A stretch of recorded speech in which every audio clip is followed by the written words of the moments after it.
Okay, I think we're back. I don't know. I am in a fight. Me and my stream software and my computer are in a we're in a bit of a fight these days. I don't know why, but that has been the situation. Anyway, good morning, good afternoon, good evening, cottagers. Welcome in. We are back playing Witchy Life Story, which we were unceremoniously kicked out of on Sunday when my power went out. So I went back and I checked, and I think we only lost like a teeny bit of save data from day 4. We were like just getting ready to start doing all of the day 4 tasks, so I think we're okay. We're lucky. We are lucky that this game has a good autosave mechanic and that it was working. Key thing. So, we're gonna hop in. Yeah, see, it says this game autosaves when the sun icon appears in the bottom right corner. Well, thank you to the sun, because we were in trouble. Let me take a quick look. Our orders.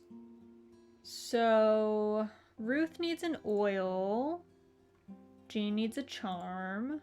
Devin also needs an oil. Let's quickly go to the garden. Do all of our clipping and stuff, as you do. Oh, were these already clipped? Oh, maybe it already saved all of that. I guess we did all of these yesterday. These friends, are you clipped too? They are. Okay.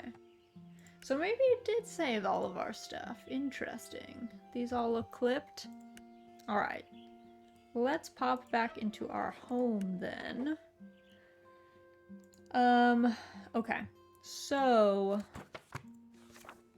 let's see. So Ruth needs an oil, and for that she's going to want lavender, she's gonna want pea flower, and hollyhock. Alright. These are the oils. So, what did I say? Lavender, where are you? See, the lavender kind of looks like the allium, but it is not. Pea flower and hollyhock, I think was that one. Stir that up for Ruth. She said she needs an oil to help her relax. I don't know if that's gonna help with maybe the demon inside of her, but we'll see, I guess. Let's see, let's do... It resets every time, so let's do Jean needs a charm. He's gonna need... What do we need? Chamomile, geranium, and allium. Okay. Let me go back. Let's see. He needs a charm, right? Yeah. So he needs that young sachet. What did I say? Chamomile, allium, and geranium? I think that's what it was. Yeah. I think it won't let us make it if we're wrong. So that's what I'm basing my stuff off of. And then last one is Devin, our friend Devin. An oil to enjoy people. I don't know if that's how I would phrase that. Maybe like an oil for self-confidence or something. I don't know. So let's see. We need rose, yarrow, and hollyhock. Okay. Close this up. See, rose, yarrow, hollyhock. This needs to be an oil. There we go. New friends oil. Okay. Nice. So those friends are good. Let's see if we chatted to Ramsey. Huh? It's treat time? Okay, okay. One crow treat coming up. Wait, didn't I already give you a treat? You sneaky bird. You can't fool me. Alright, he already got his treat, so let's go to the village. I don't know, I guess we'll talk to maybe we'll make our deliveries first and then chat to folks, and then maybe go to the store. Might need to stock up on some stuff. I guess I'll talk to Ruth first. As you make your way to Ruth's home, you find an exciting patch of flowers, foliage, and lots of fungi. Oh, what do we have here? You look over your shoulder to make sure no one's watching. No idea what the foraging rules are here, but if no one is looking...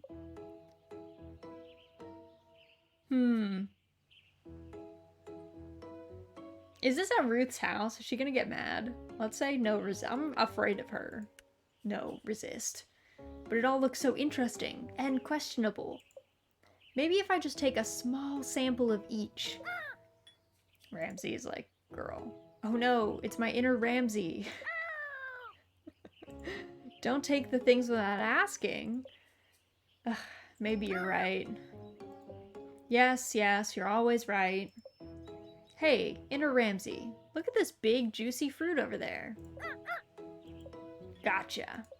You grab all the ingredients you can carry and run towards Ruth's home. You knock on the door to Ruth's house, and Ruth immediately appears.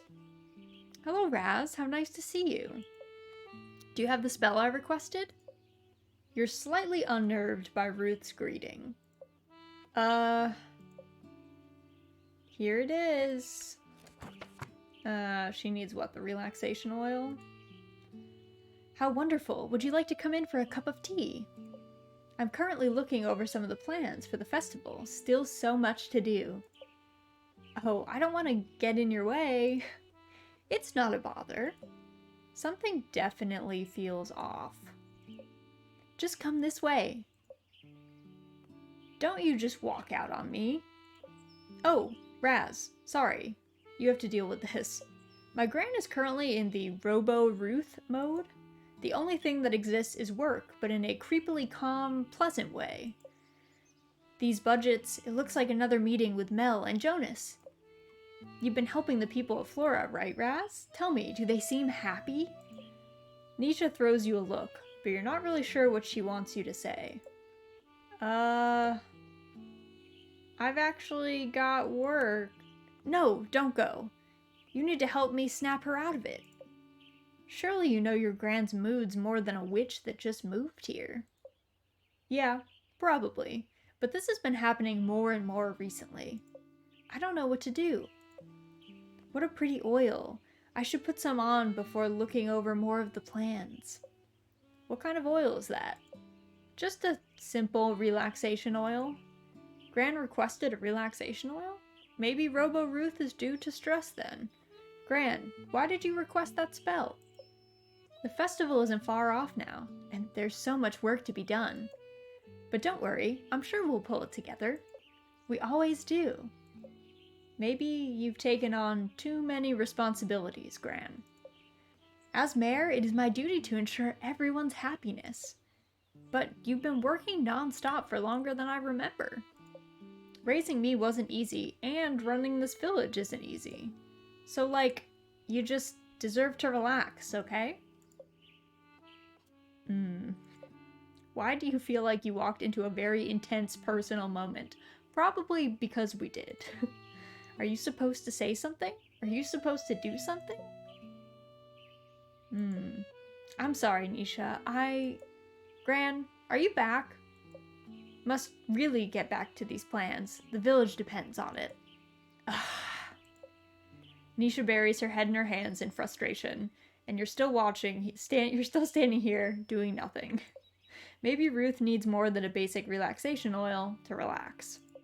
If you could get the oil back, maybe you could add one of those ingredients you picked up on the way.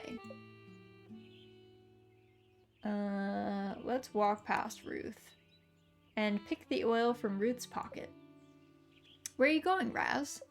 I'm just, admiring this potted plant. Quick, which ingredient should you try to add to the oil? For relaxation?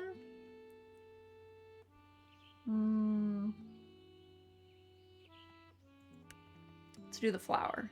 Yes, you can never go wrong with a pretty little flower. You pop the top off the oil and put the flower inside. Ruth, you dropped your oil. Oh, thank you, Raz. I should put some on right now before I forget again. Ruth takes the oil and dabs some on her wrists. Uh-oh. Uh-oh. She did it again. She did it again. Raz, what's going on? Eh? Hey, girl, hey. Let's go shopping. What? You're right. Shopping was so last week. How about we get our nails done instead? Or how about waxing? I thought you had work? Who cares about work? It's time to kick back and relax, girl. This is not how you usually relax. Usually you like bake and take long walks and stuff. That's what old ladies do. Raz, what was in that spell? Flowers? Herbs? And stuff? Maybe Gran's energy is just really screwy and caused a weird reaction. Come on, let's go. We have a big, bright, beautiful, fun-filled day ahead of us. Okay. I guess we can do whatever, as long as it helps. Except for waxing. That's way too painful. See you later, Raz. Bye! Have fun! That seemed to work out pretty well. Because of course it would. I don't know if that worked out well. I don't know about that. I'm not sure. Let's chat with Devin. Devin's our fave. As you approach the door, you hear someone playing some very off-key music. Devin, are you in? You open the door and see Devin strumming their guitar in a daze. Spell. I need a spell. Eee! Hang on a second. Oh! Mistake. I thought it was gonna let us do either. Apparently not. Spell. I need a spell. Here. Let's see. New friends oil. Okay, here it is. You try to hand Devin the friendship oil, but they just keep strumming their guitar. Devin? Yes, Raz? Do you want to take the oil? Yes, Raz. Well? You try to give Devin the oil again, but they still don't take it. Maybe what Devin needs right now isn't a witch, but a friend? You take a deep breath. Something's up, isn't there? Yes, Raz. Is whatever's the matter with you have to do with the spell you requested? Mm-hmm. Was someone mean to you? Did Nisha sign you up for something you didn't want to do again? Well, I was invited. Invited? To party. You were invited to a party? Please come with me. Regrets. Okay. Let's, on one condition. What? Anything. I get to drop a bucket of pig's blood on someone's head. What? No. Guess I'm not going then. But what if I start saying stupid things or doing stupid things? The friendship oil should help with that in a way. Though, of course, magic always depends on energies and intentions and whatnot. Exactly. What if my anxiety muddles my intentions? Like, I put on the oil, walk into the party, and then what? You are so not equipped for this. Hello, Ness. Welcome in. Happy Tuesday.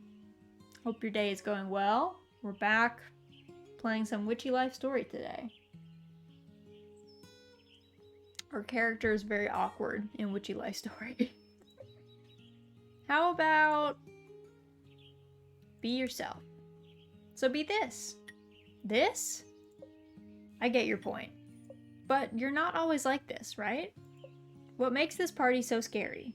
Aren't you, like, used to parties and stuff? Burn the witch. Awkward witch gets free pass. Yeah, she's very awkward. Honestly, she shouldn't really be giving advice to anyone. Her interpersonal skills are poor at best. Disastrous is more like it. I don't know. Parties are just full of people. I generally don't know. They play loud music. You can't hear each other talk. I mean, come on, you know? Do you know? We don't know. You know, don't you? No, Devin. I don't think we've ever been to... I don't think we went to school. I think we were homeschooled. So, maybe that explains some of our awkwardness. Witch with poor interpersonal skills. If her hat was bigger, I'd start getting the wrong idea. Oh yeah, totally. Oh, right. You have no friends. Devin, that was harsh. Oof. Well, human friends. Do familiars have parties? Do rituals count? I don't think so. Oh. Then you have to come with me. Then I won't be the only awkward one there. Devin is so funny. Yeah, call an ambulance, but not for me, said Devin, as they just got us with that one. Who are you calling awkward? Raz, girl, we are awkward. Please? If you come with me this once and don't like it, I promise I'll never drag you to a party again. I still don't understand why you're dragging yourself to this party. I don't know. Maybe it's a new summer, new me kind of thing. For some reason, this party means a lot to Devin. You've never been to a party before, so you don't really understand why. Maybe it could be fun? Fine. Since it seems to mean a lot to you. Yay! We're going to a party together! The two of us are pushing our social boundaries. Together! Together. Just let me get ready, and we'll head out. Devin pauses. They look a little woozy. You alright? Yeah, just, my nerves is all.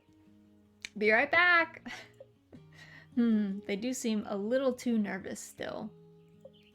If this shindig is going to be as big as Devin says, they will need an extra push. Man's brave as a soldier, I can't handle parties. Yeah, it is relatable. If you don't like parties, Devin's whole vibe is pretty on point. They seem to really want to enjoy this party, but what else could you do? Oh, how about a rune? You're a little rusty on your runes, but maybe writing one on the oil might help imbue it with a little extra energy. I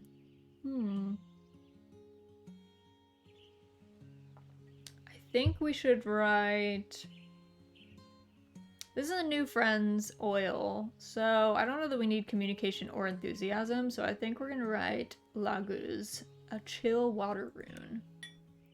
Laguz, a water rune. It should help Devin to go with the flow. You scribble the rune on the bottom of the oil. Devin returns from changing. Is something wrong with the oil? Nope, just admiring my handiwork. Did you change your outfit? I got too overwhelmed, so I'm just gonna go with this. Ready to go? Ready when you are. Answers and sus. Yeah, I think the others would be fine, I think. It's just that the oil, I think, already covers those bases, so they seem redundant. I don't know, but I don't think there's a wrong answer, to be honest. You and Devin head out to the party. So, how far away is it? Oh, not far. It's just at the lake. This big party is at the lake? Yeah. In the middle of the day? Yeah. Look, I think I see everyone now. You arrive at the lake and walk over to a group of people sitting and chatting amongst themselves. There is no loud music playing. There is no crazy dancing. There is no one throwing any food or drinks around. You sure this is the place? Yeah, see? There's Nisha and Jonas. Oh wait, I should apply this oil real quick. No, that oil is way too potent for a hangout like this. Actually, I don't think you'll... Before you can stop them, Devin applies the oil to their wrists.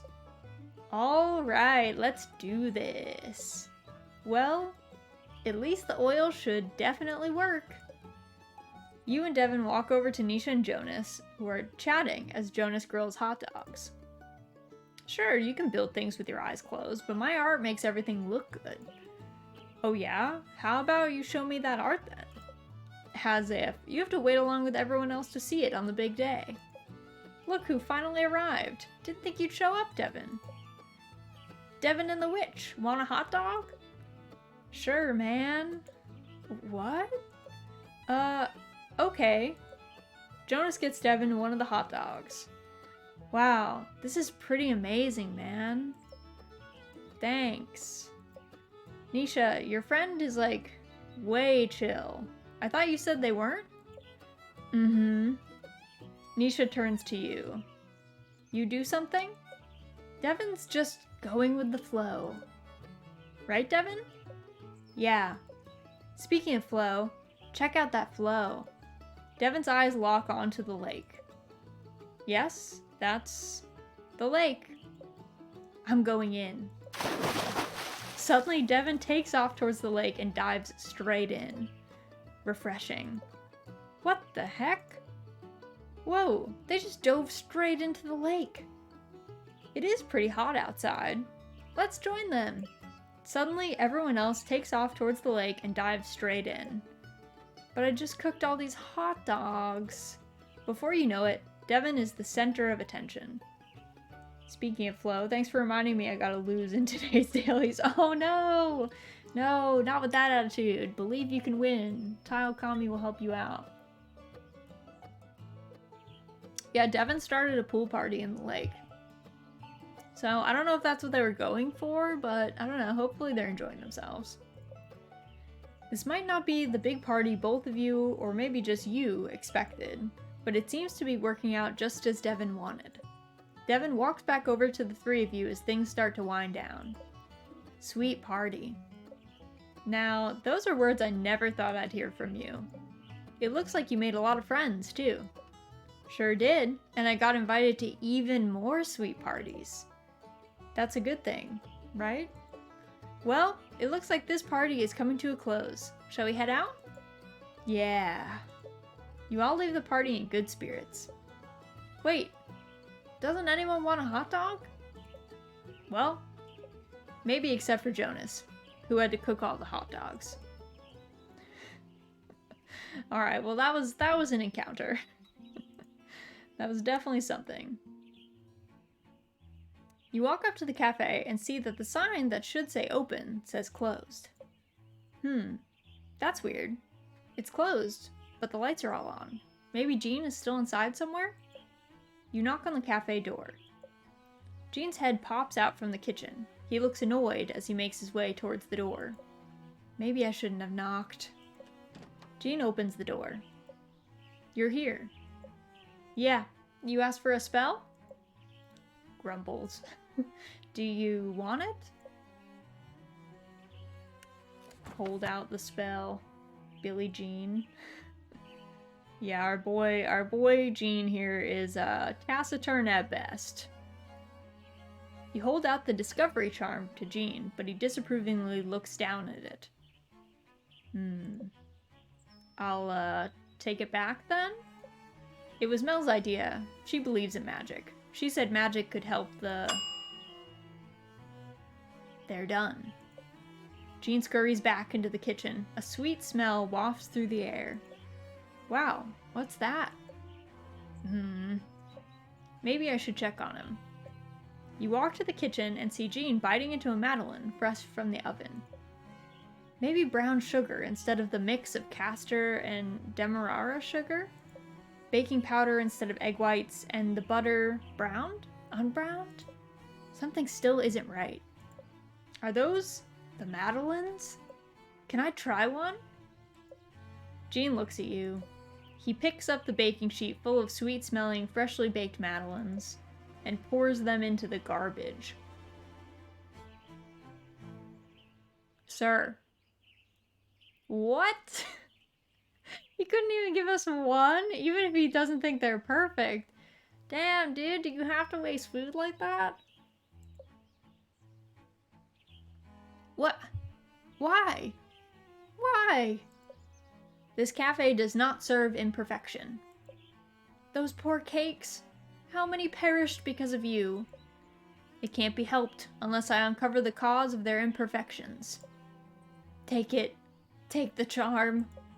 No, it's no use. If Jean doesn't take the charm, you'll never get to taste delicious smelling madeleines. There must be something you can do. Think. Think.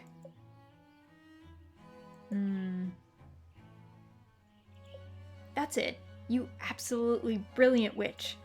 You'll channel the spirits of the madeleines from their garbage grave and convince him to take the charm.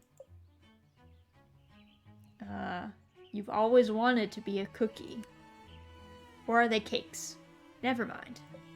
You want to eat something delicious, and you're going to get that something delicious no matter what it takes. Desperate people are always the easiest to convince, and you can sense Jean's desperation. All you need to do is play the part.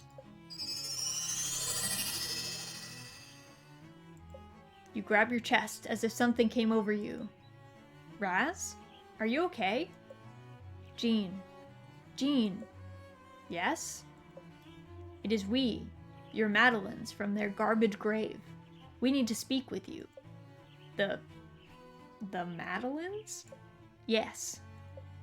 Good. It looks like it's working. Oh god. Let's see. Why deny us the opportunity to be eaten? That charm could make our dreams come true. Dreams. Madeleines don't understand the first thing about dreams. We have dreams, just as you have dreams, Jean. A real chef relies on skill, not charms. A real chef takes help when it's given, especially when said help was asked for. This is a horror game, yes. I think it is. I think there's like something actually nefarious going on in this town. Like, I don't know. There's a lot of weird stuff happening at the same time here. That's all I'm gonna say. If Zach Bagans from the Ghost Adventures was here, he would be like, demons. Demons for sure. But something weird is definitely up. Madeleine's possessed Raz speaking about being eaten. I think we're faking it. We wanted to eat these madeleines and then Jean dropped them in the trash. His name could be Jean, but I'm calling him Jean. Because it's easier for me to pronounce, and when we have to do this over and over, and also, because I don't know, his name could be Jean. Call him Jorts. We could call him Jorts. He's not very nice. He doesn't wear jorts, though. The one sad thing. If he wore jorts, we would definitely just call him that. We'd call him Mel's husband, I guess, but... Yeah, so he threw all these madeleines in the trash after we asked if we could taste one. He, like, looked at us dead in the eye and then just, like, dumped them into the garbage. So... That reminds me of that one episode of Great British Bake Off when they were doing Baked Alaska. And that old lady just, like, took that dude's Baked Alaska out of the freezer and just, like, put it in the fridge or, like, left it on the side, and it melted, and he just threw it in the trash. And he was like, that's it. He was so tilted. So, it was kind of like that situation. So we're pretending to be the ghost of the dead madeleines, talking to this man. A real chef takes help when it's given, especially when said help was asked for. And the hard work of crafting a charm has been done. If the witch wants money, the witch can have it. No, no, that's not what Raz means. You fool. Fool? Yes, fool. Only fools make things harder for themselves. Give it to me. It worked. It worked. You hand Jean the charm and unpossess yourself. Ooh, head rush. I have no idea what just happened, but... No idea. Please leave. What? Not again. Now. Okay. You leave the restaurant. I really wanted to try those madeleines, but at least I prevented Jean from giving up. That means there's always next time. Alright. So we talked to all the people that we did deliveries for today. Let's talk to Mel. Because we're supposed to talk to people that we gave spells to the day before to, like, check in on them. So, you walk up to Mel's home and knock on the door. Coming! You hear what sounds like Mel quickly cleaning her home. This is a mood. Mel, is everything alright? And the door bursts open. Raz, how nice of you to stop by. I was just in the middle of a heavy scent of 20 kinds of incense hits you. What are you doing? That is a potent olfactory poison. Oh, no. I tried following what the magazine said. Not again. But maybe I got some of the proportions wrong. They said that the ritual was supposed to help with productivity. Because of course they did. And who is they? Avon Elset from Covenpolitan, of course. Ugh. Okay, so Avon Elset is our alter ego that we wrote joke, rituals, potions, spells into Covenpolitan. So, and then we later got caught doing it. And Mel is a big fan of Covenpolitan and does not know that we are Avon Elset. We told her that we were rivals and that they were a fraud. Even though it was us. Covenpolitan, you really shouldn't trust that name. Yeah, definitely, I don't know if that's the best place to get your witch, news and stuff, your witchy techniques from. So, will I be forever haunted? Mel, if you want to learn witchcraft, you can find a Oh, I don't have time for that. I just need someone to tell me a ritual so I can just do it. Okay. But it can be a little bit more complicated than... Oh, there's that feeling again. Do you need some rest? No, that can't be it. There's too much to do for that. Right. Does Mel not sleep? Anyway, I just stopped by to see how the spell worked from the other day. Yes, it worked wonderfully. I squeezed that charm super tight and called that toilet supplier right up. I said, give me those toilets you promised me or else. And he said, or else what? And I said, or else. Next thing I knew, he'd said he had them delivered the next day. And he did. So, she threatened him, sort of. I'm glad to hear the charm helped. Oh, yes. The second I gripped it, I felt its power surge through me. I've never held something so potent. Just thinking about it makes my body all tingly. How did you craft it? Can you tell me? Let's see. Well, I guess I kinda just... No, wait, stop. If I know, it might ruin the magic, so to speak. I can't keep up with this lady. No worries, that's alright. I'm just glad festival preparations are going well. Yep, and all thanks to you. How about you, though? How are you liking Flora? It goes. I still remember the first time Jean and I came here. Wait, you moved here? Yep, about 5 years ago now. Hold on. You must like life really slow. Like really, but yet you're constantly busy. Wait, now I'm confused. What was the point? Your confusion isn't entirely unjustified. Jean and I were pretty tired of city life. I had a thankless job where I'd work and work and work without getting any credit. Plus, it was also hectic and expensive. It took me a while to realize that kind of life wasn't what I actually wanted. How does Flora fit into all of this? Right. Jean suggested we take a trip to Flora. As a kid, he'd been here for their festival and remembered loving it. So we did, and it was the most relaxed I'd felt in years. Flora had changed since Jean had been here, but there was still something about this place. I saw a job posting at the town hall for an operations officer, and Jean saw the vacant restaurant. I joked about how we should move here and get away from it all. Jean said we should. But when I looked at him, I realized he was serious. I still can't believe we did it sometimes. Then Jonas followed us here after getting into some trouble a few years. Some trouble? Oh, Jonas is probably the one to talk to about that, if he wants to talk about it, that is. But he's come a long way. Flora has been good for... Oof, there's that feeling again. I should make myself a cup of coffee before heading back to the office. Would you like one? No, thank you. I should get going. Of course.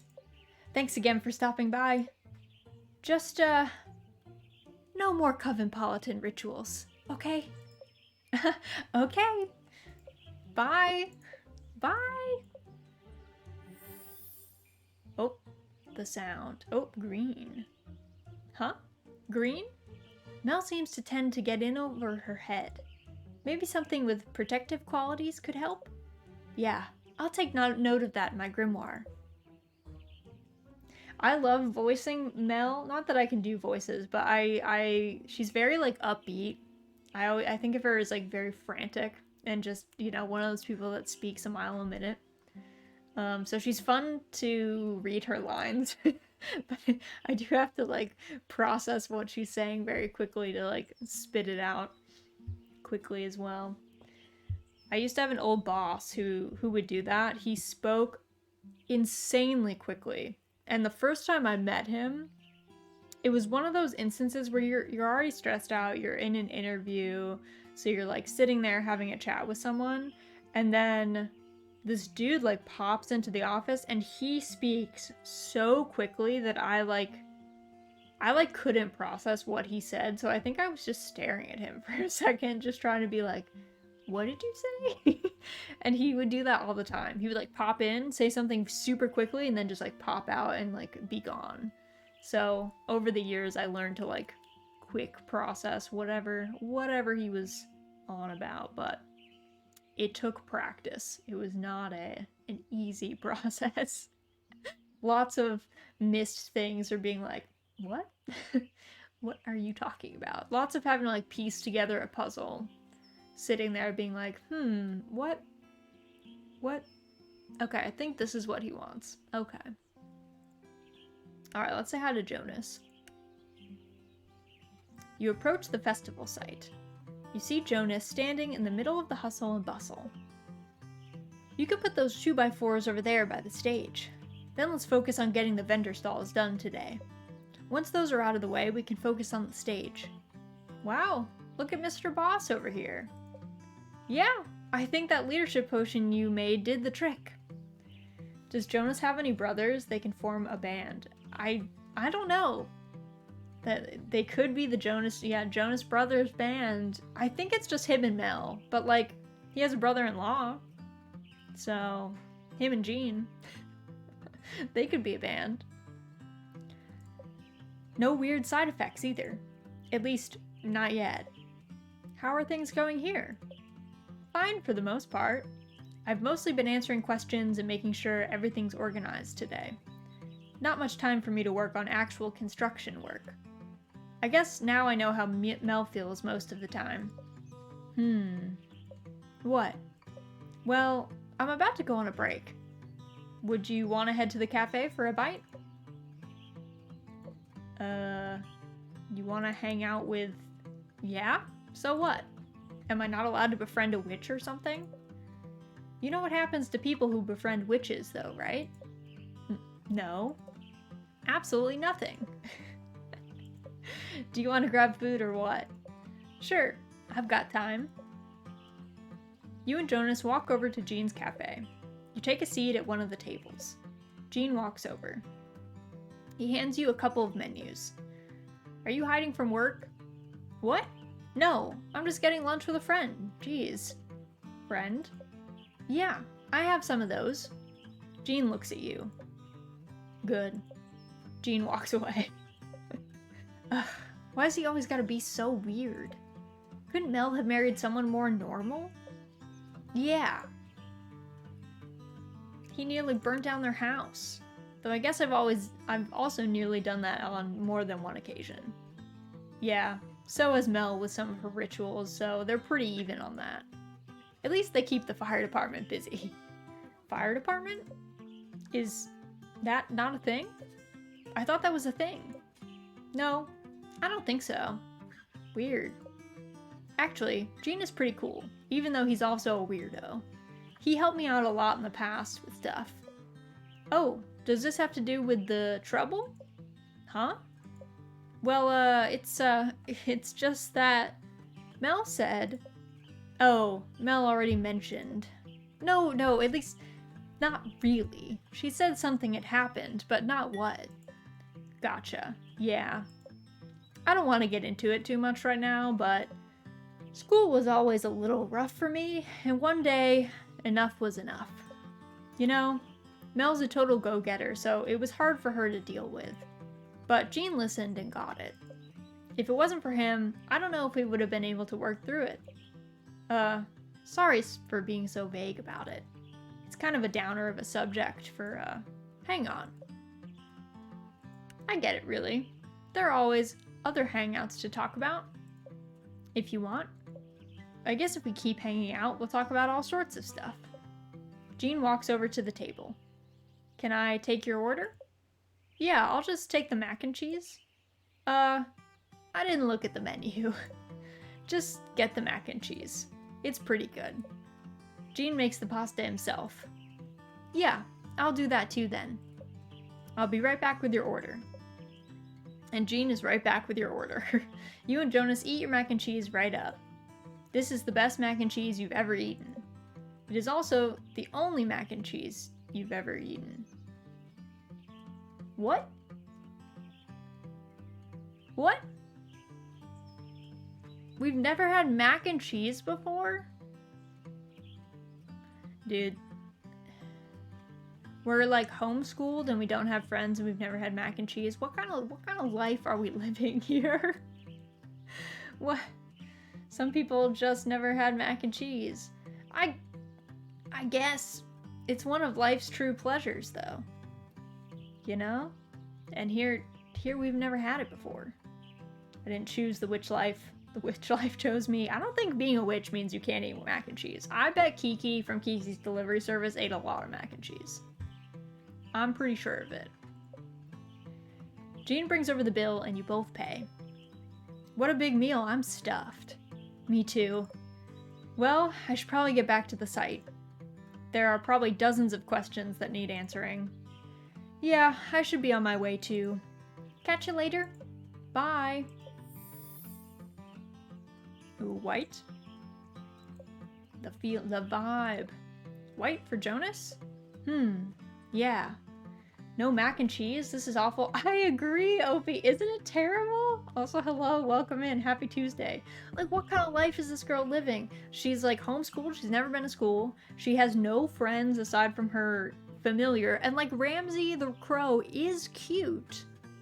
But like, she has no other friends. And she's never eaten mac and cheese. It seems like a shell of a life.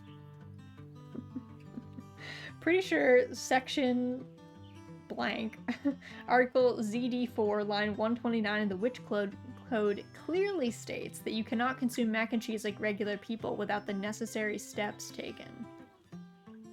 Okay, well, I identify as a witch. I've been eating a lot of mac and cheese, so I've never heard of that. I don't know about it. Unless I'm just subconsciously taking the necessary steps. I don't know what those are. Yeah. He did just get handed a lot of responsibility. And it seems like he's had some struggles in the past. So something representing hopes, dreams, prosperity, etc. makes sense. I guess I'll write this down in my grimoire. I like how she's like really forward about other people, and then for him, she's like, I guess I'll write this detail down. I don't know though. Rebel witch. Are you threatening to burn me, Ness? What is that? Honestly, she's drawn so differently from everyone else. Maybe she's just an alien. Maybe she is. Maybe she is an alien. She talks. Sometimes she's pretty alien. Let's check in on Nisha. You walk up to the studio and hear Nisha muttering something to herself. She doesn't sound too happy. I wonder if the inspiration potion didn't work. Huh? Is someone there? I swear to God if they're messing with me. Oh. Nisha swings the door open. Raz? What are you doing here? I just stopped by to see how the inspiration potion worked for you. Oh, that. It worked great. My artistic genius flowed right through me. I created hundreds, no thousands of masterpieces. That's, great too. Huh? What was that? I think I'm feeling some sort of strange energy coming from the... How about we walk somewhere like the beach? But this energy... The studio always feels like this. Come on, just this way. Do you have a gremlin in there? Is that what that noise was? Like, what was that? Nisha marches out of the studio. I guess we're following her. You and Nisha arrive at the beach. What a beautiful day, and now we're free from that stuffy old studio. You still haven't said if the potion worked or not. Let's not talk about work. Tell me, Raz, what's your biggest fear? Girl, that is a quick 180. We, like, don't know each other. Imagine going up to someone you barely know and being like, so what is your biggest fear? Can you just share that with me? Bro, we don't know each other. We're getting intimate here. That's a lot. My biggest fear? Fear is too exhausting. I'm not really into feeling emotional extremes. How about you? Nisha grows serious. Being stuck. Unable to see the world and create new things. Stuff like that. My parents died in an accident when I was a baby. That's why Gran raised me. I don't know if she told you that already or not. No. I don't remember them, but it hit Gran hard. I think it's why she is the way she is. So hung up on making everyone around her happy. Never really thinking about herself in the process. I spent a lot of time hating this village as a kid. All I can remember is wanting to get out, and then I did, so it feels weird to be back again. I'm sorry. Wow, I just dumped a lot of information on you. I don't know if I would call it information. It's a little bit of a trauma dump right there, but yeah. I don't normally do that with people. Don't worry about it. This is what friendships are for? Why are you saying that like a question? Friendship with humans is something I am working on. You and Devin. Don't worry though, I get it. They took me a while too. As a kid, I had a lot of imaginary... Imaginary what? Friends. I outgrew them though.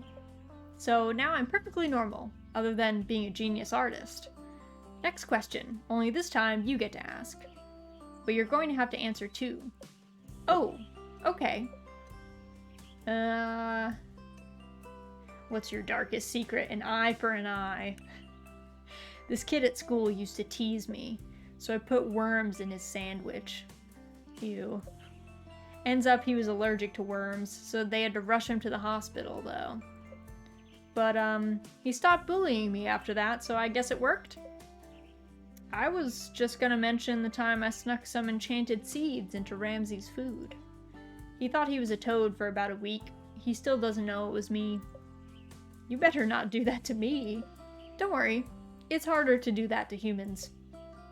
Nisha takes a deep breath and does a big stretch. I think this, along with the inspiration potion, really helped clear my mind. So the potion did work? I think so. Thanks for coming out here with me. Sure thing. I had a great time too. This is one of my favorite spots. If you ever need a friend to talk to, just let me know. Well, I should probably get back to the studio. Masterpieces don't create themselves. I should be on my way too. See you around. You make your way back to the village. Green again? Huh? Green? Green usually offers protection and stability. I wonder if it has to do with the art studio. It definitely gave off weird vibes. Let me write that down in my grimoire real fast. Alright, let's pop into the shop quick. We do not have the money. What is the cheapest of... Because we told this lady, she like gave us a bunch of supplies for free, and then she was like, but promise me that you'll buy one of my antiques someday. But they are expensive. Okay, so The least expensive one is the hourglass for 3K. Okay, someday, lady. Listen.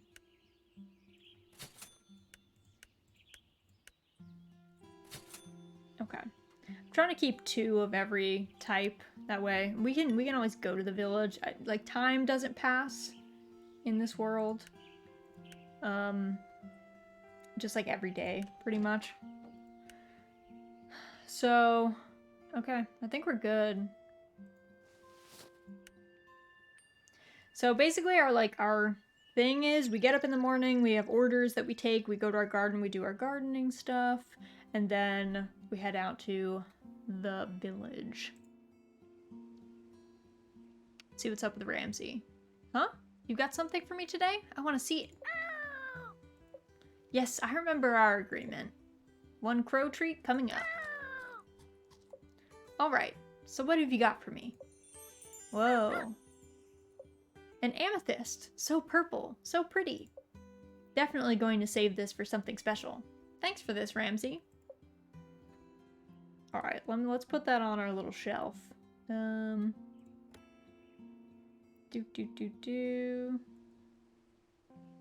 I can't. I can't put it there? Wow. Crazy.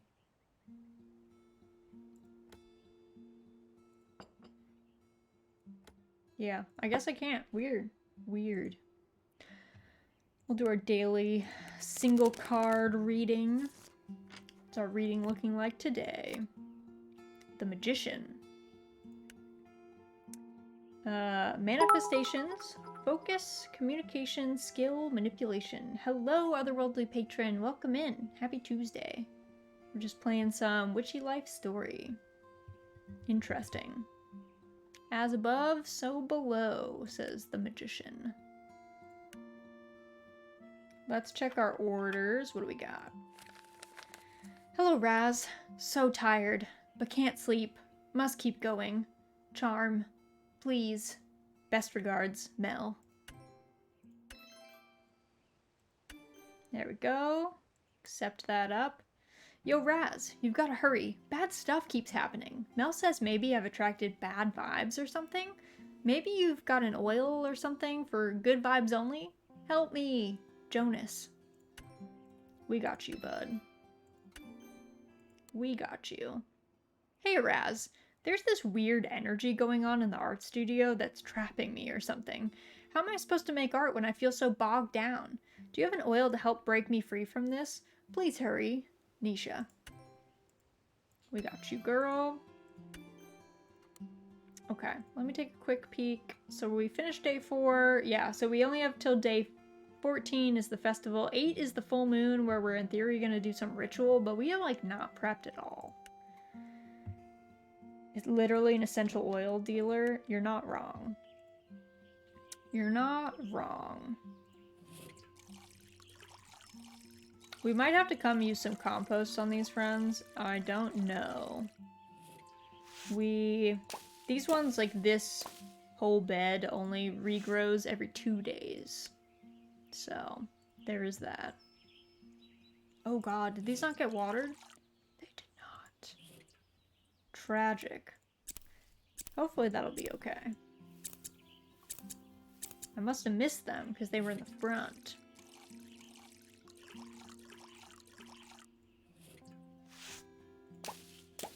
Let's get all of that.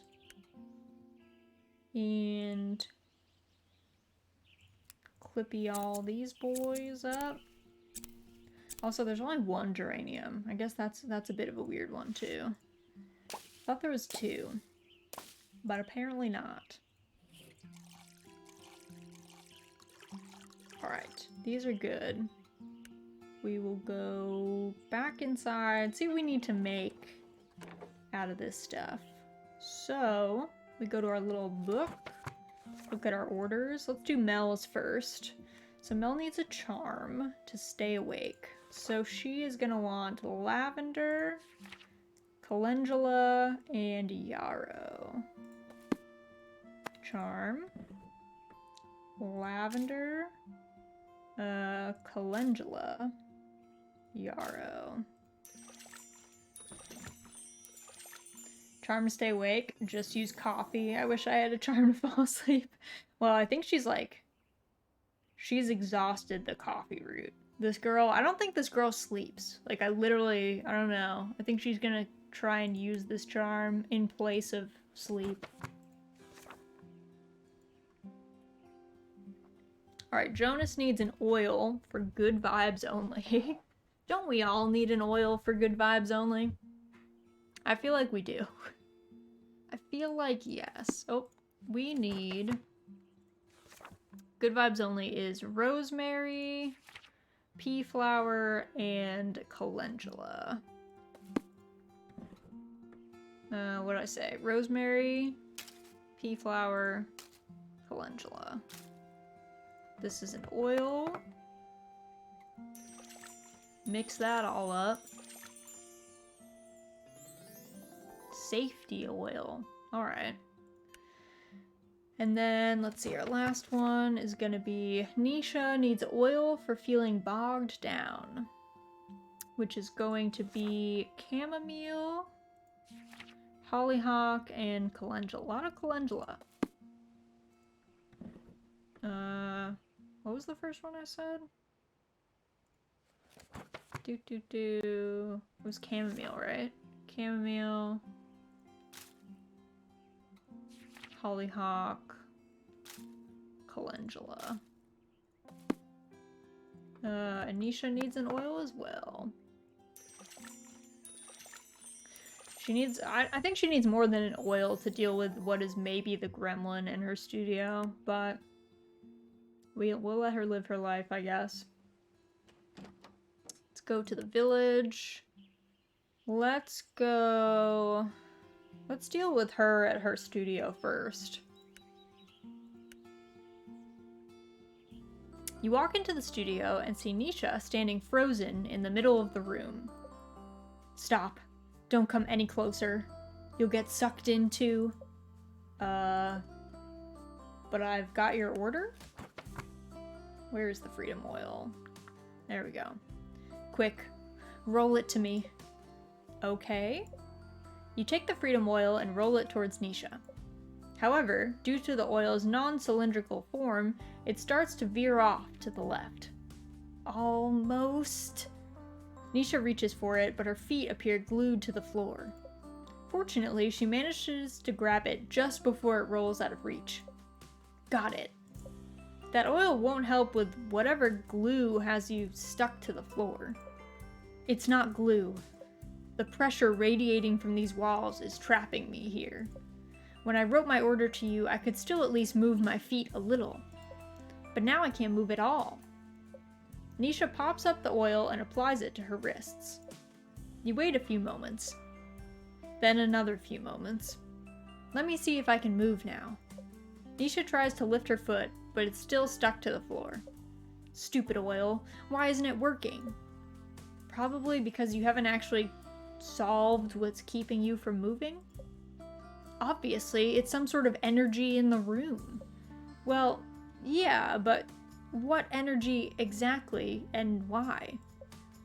That's what the oil is supposed to help you figure out. I don't have time for this. I need to get unstuck, now. Then you need to stop and think about what's causing this. That's it. You're a witch. Yes? So that means you can do energy readings, right?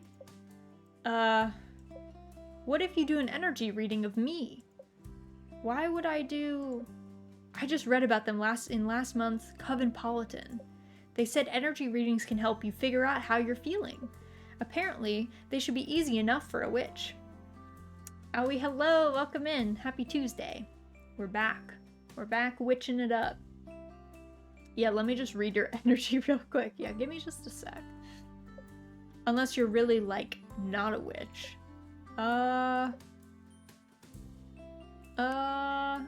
And what if I didn't? Come on, please. I'm seriously stuck here. Fine. Oh, what is this game about? So Witchy Life Story is about our girl. Raz, who she is a witch from like a famous witch family. Basically, she's been raised by her grandmother. I think she was homeschooled. She doesn't really have human friends. She has a crow familiar named Ramsey. She thought it was funny to write to a popular witchcraft magazine called Coventpolitan under a pseudonym and put like fake spells, rituals, potions in there under the pseudonym. She did that. They published those things. People obviously had disastrous results trying to do these like fake spells and rituals and stuff. And her grandmother found out about it. And her family got really ticked off, and they basically exiled her here to this tiny town called Flora. Flora is like a town full of normal people that requested a witch's help because they've been having trouble with their like harvest festival every year that used to be a big draw for them, and they felt like there's some sort of like paranormal thing causing the festival to be bad. So we have 2 weeks until the festival that we're supposed to figure things out.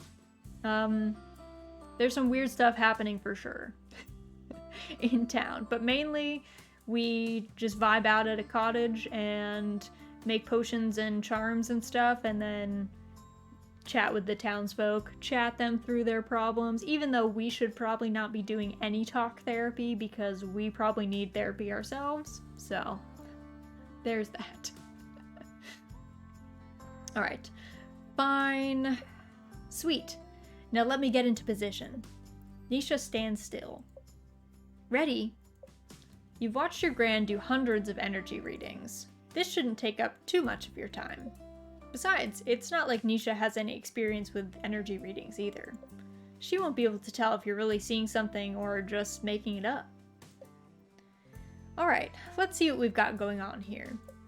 I'm seeing colors. Like all sorts of colors. Orange, blue, white, red, and green. What does that mean?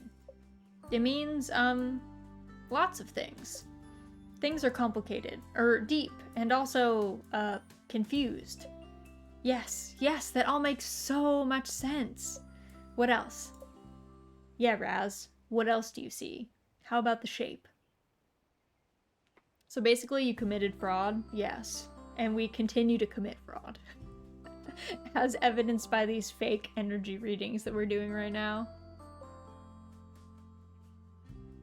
Let's see. And your aura radiates like a big bright star. Well, that sounds good. It's hard to tell if it's radiating with positive energy, or if it's about to explode. That may not be so good. At least it seems like Nisha's buying it, but you're kind of running out of ideas. Let's wrap this up with one more element that you see. It looks like the aura is concentrating around your head. Similar to a crown. Could mean a sign of transformation or transcendence. Or, if blocked, loss of sense of meaning. That sounds a little intense. So, rainbow and radiant energy located around my head. Okay, but what do these things combined mean? What is the deal with this stupid room and me? Well, you see, just as you're about to give your explanation, you realize you do feel strange energy, like a simmer on the verge of a boil, and it seems to want Nisha's attention. Could the energy be coming from the room, or maybe from something else? It's probably best you just focus on the aura reading. It's what Nisha asked for anyways. The rainbow of colors I see indicates many factors at play. Meanwhile, the energy's radiant shape says to keep trying to persevere. However, the energy around your head means big new ideas are coming. But you need to seek them out. Wow, you sounded like a legit witch there. There is something in here. What? No! It's just a loose shelf. Jonas should come over and fix it. No, I can feel it.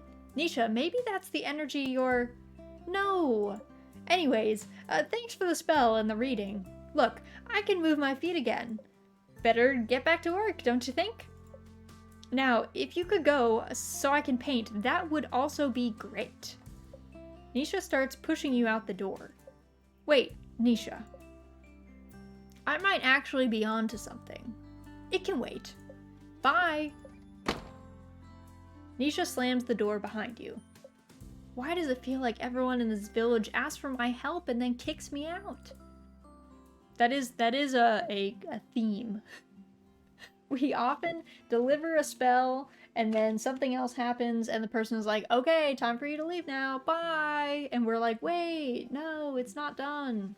So, she's not wrong on that count, quite frankly. I still think she has a gremlin. I think the mayor's possessed. I think Nisha, her granddaughter, has a gremlin in the house.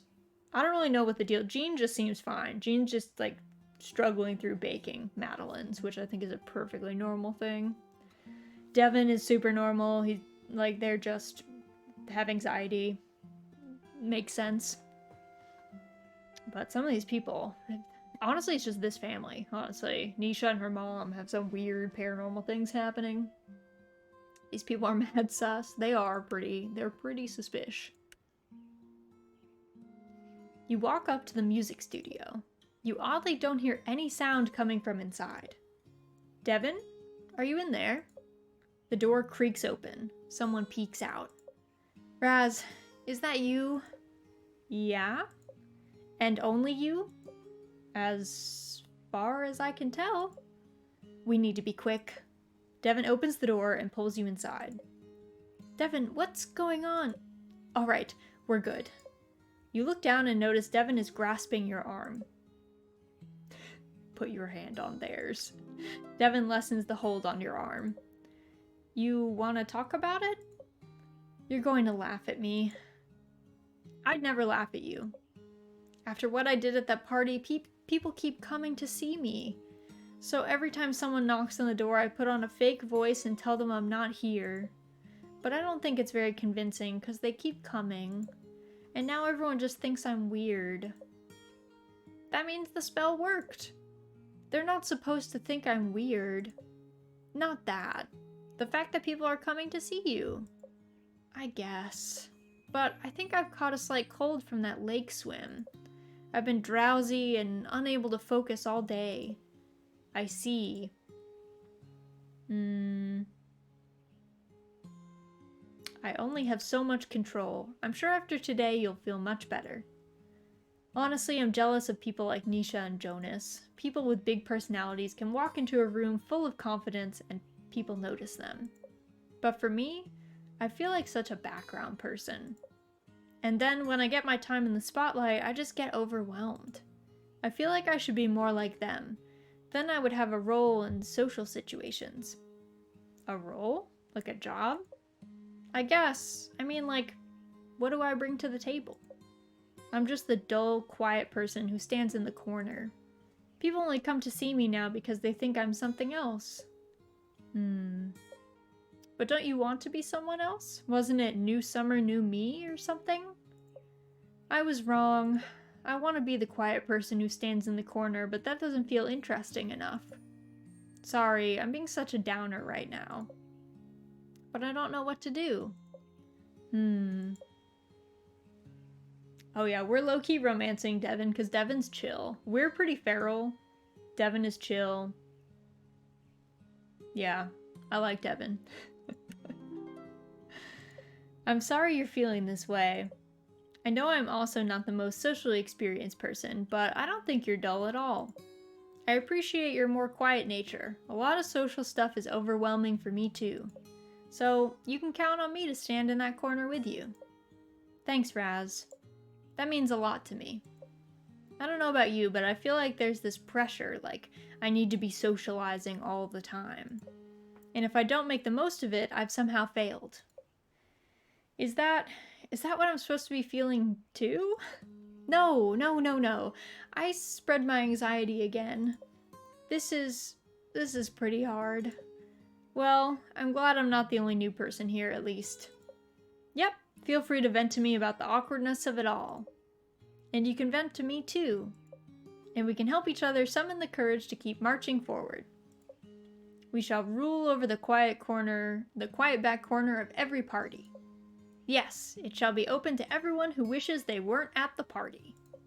I'm really glad you stopped by. I'm feeling much better now. I'm glad. I should get going, though, and let you rest. Thanks. Also, if you see anyone looking for me on your way out, tell them you aren't here. Got it. Thanks, Raz. Bye. Bye. What is this? Magenta? Purple? Burgundy? Burgundy is a color used for manifesting. I could help Devin summon up the energy to make things happen. Let me write this down in my grimoire. Okay, let's quick run by the shop since we're over there. Let's see, 222. Buy that, okay. Let's go, let's see, Jonas wanted something today, I think. You arrive at the town square and look around for Jonas, but you can't seem to find him. Jonas? Where are you? Psst, over here. You see a hand wave at you from behind one of the booths. You walk over and look behind it to find Jonas curled up in a ball and hiding his face. Can I get that spell I requested? Yes? Yes, you can. Here you go. Is there a reason you're hiding over here? Jonas lifts his head as he takes the safety oil from you.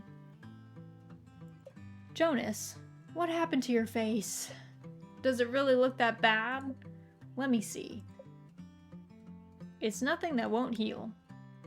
So what exactly happened? My face, well, that's from a metal bar swinging into my eye. Then you can't see them, but all my fingers are bruised from missing nails with my hammer. I thought you were supposed to be good at this building stuff. Usually I am. I pride myself on workplace safety. But something feels off. I see. Like what? Maybe it's this whole being a boss thing. People ask so many questions, and every time they do, it's when I'm in the middle of something. And then, wha-bam! There goes another finger.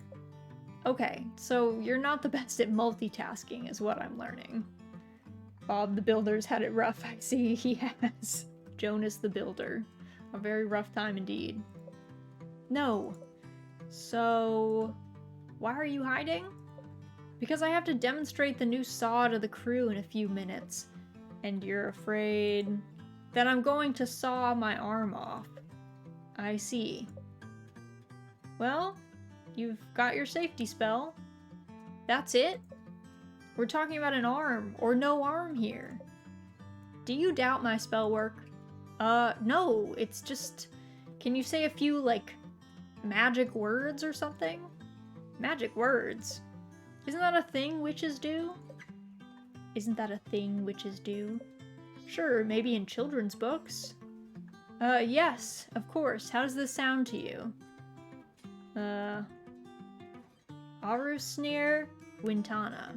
Whoa, you can speak ancient witch. Wait, why are you laughing? You're pulling my leg, aren't you? Jonas, where are you? Crap, it's almost time. I'm going to die. You've gotta help me. Did you apply the safety oil yet? Oh, right. Jonas smears the oil all over himself. Okay. Now what? Go to your meeting? But the magic words. Jonas really does doubt the potency of your magic. You should show him how it's done. Or is it even worth the effort? How about making him pay? Okay, here's some magic words. Slow and steady, watch your back. Conjure a hard shell that protects. Wow, I think I can already feel them working. Maybe Mel's right. Magic is amazing. Alright, time to be fearless. You walk with Jonas over to his crew of people. You can't wait to see your powerful magic shock and amaze. Jonas takes his place by a massive saw. Hello, crew. Today I am here to give a demonstration of this new piece of equipment you see right here. It's a giant saw. And I don't think I need to say this, but I'll say it anyway. A giant saw is not a toy. So, first you press this button here. Just as Jonas goes to hit the button, you hear a strange scraping sound. Anyways, just press this button and... I'm trying to press a button here. Would whoever's making that noise please stop? It's distracting me. Boss. There it is again. Don't look now, but... What? Have I already chopped off my pinky and haven't noticed yet? I don't see any blood. Do you? Should we grab it before he sees it? Grab what before I see what? Jonas looks down. His face turns pale. Turtle! Turtle! Don't worry, we got it, boss. The whole crew descends upon the turtle, hurtling it away from Jonas. Hurtling it what? What? Jonas looks like he's about to pass out from fear? Boss, are you alright? I'll get him a chair. I'll get him a cup of tea. Don't worry, boss. You just sit here and relax. We'll get the new saw figured out.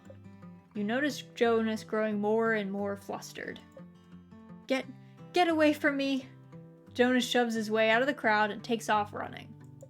His crew stands around dumbfounded. Did I brew the tea too long? You tiptoe away from the festival site. Maybe my magic was a little too strong again? But Jonas didn't cut off his arm, right? Alright. Maybe his traumatic event included a turtle. Don't tell PETA. Yeah, don't tell PETA. Mission complete. Let's see. Let's talk to Gene. I should check in on Gene. Maybe he'll have some snacks for me. You walk up and knock on the door. Yes? Is he not going to open the door? You open the door and see Gene surrounded by books. What the heck? Ah, Raz. Am I interrupting something? Gene stands up. I can help myself out.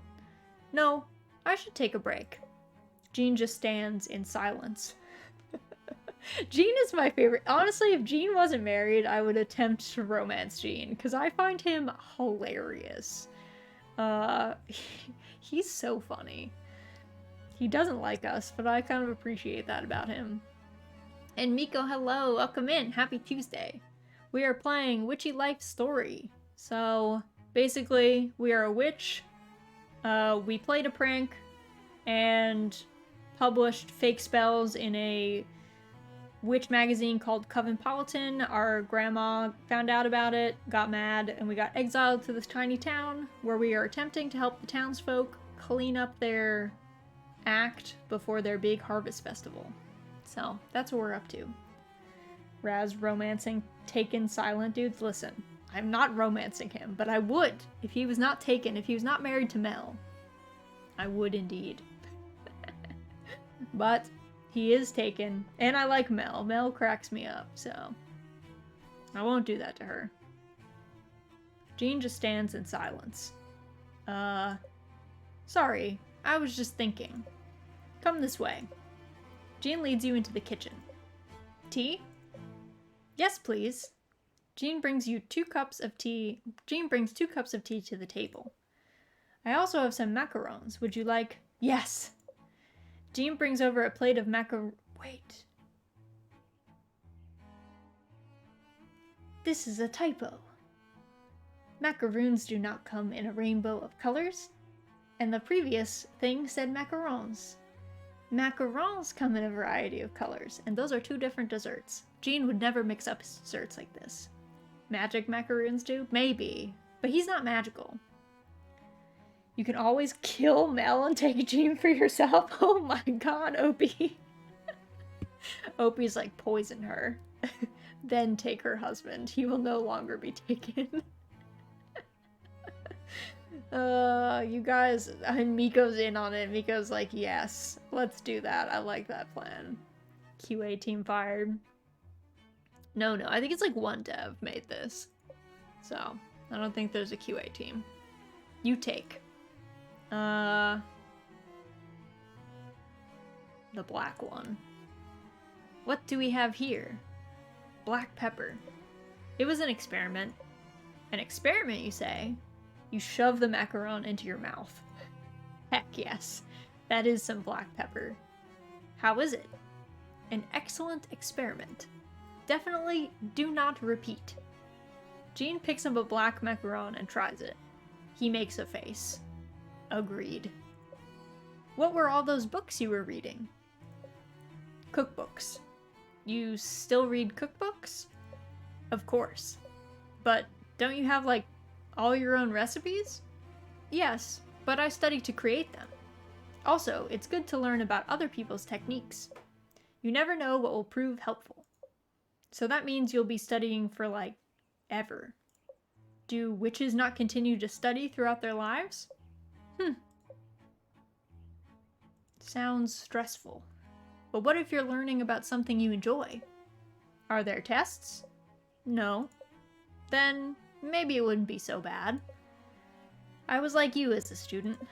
Really? I wasn't very good at school. Dude, these people are like GameCube Animal Crossing level of savage. They will say things like, oh, it's okay, I'm awkward too. And you're like, bro, I didn't say I was awkward. I was like you as a student. I also sucked at school. Dude, I didn't say I was bad at school. I didn't say I was having trouble at school. Excuse me? I don't even think I go to school. I think I'm home. Can you be bad at being homeschooled? Apparently. Apparently I look like someone who's bad at being homeschooled. Brutal. Hang on now. Teachers would get mad at me for reading cookbooks in class. You must have been popular. I wasn't. They put me in charge of the school's bake sale one day as punishment.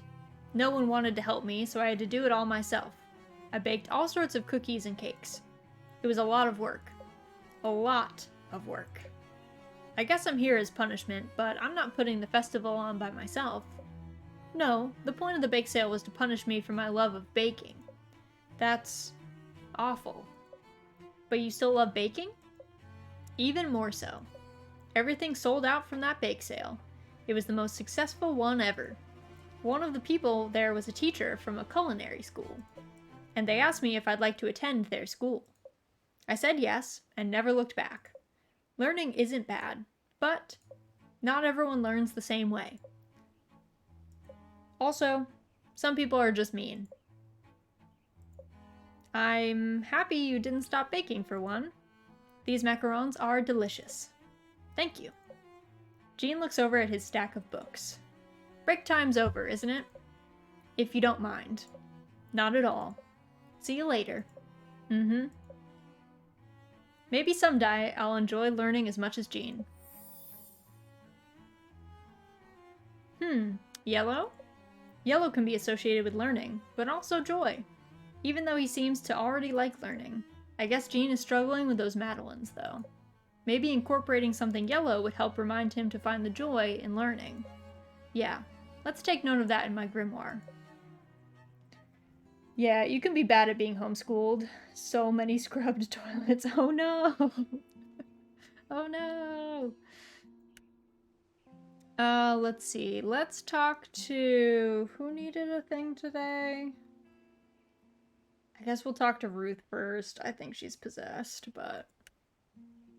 see how she is. I wonder how Ruth's day of relaxation went. I'm gonna stop by and check on her. Kill Mel.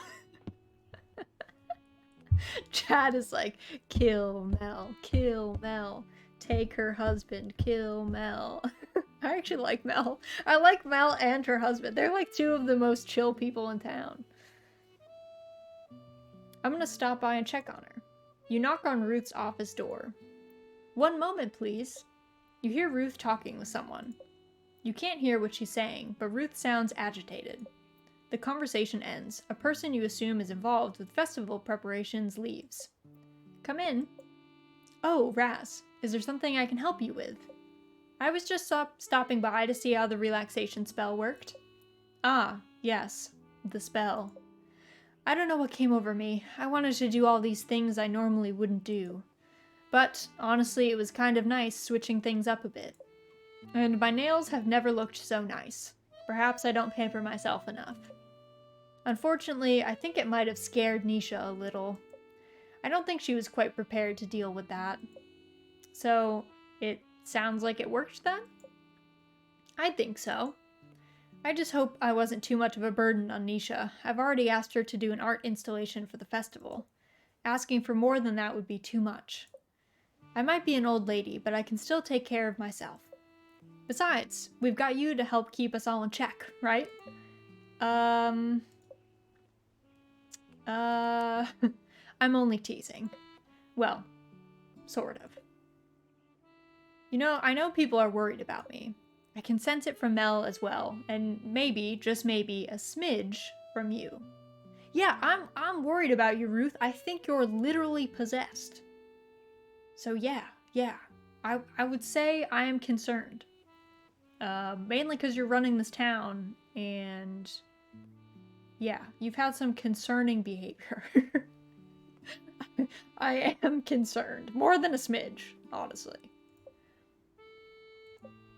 I'll tell you what I told everyone else. If the festival goes well, everything will fall into place. What's everything? Well, if the festival goes well, there's no more reason to worry.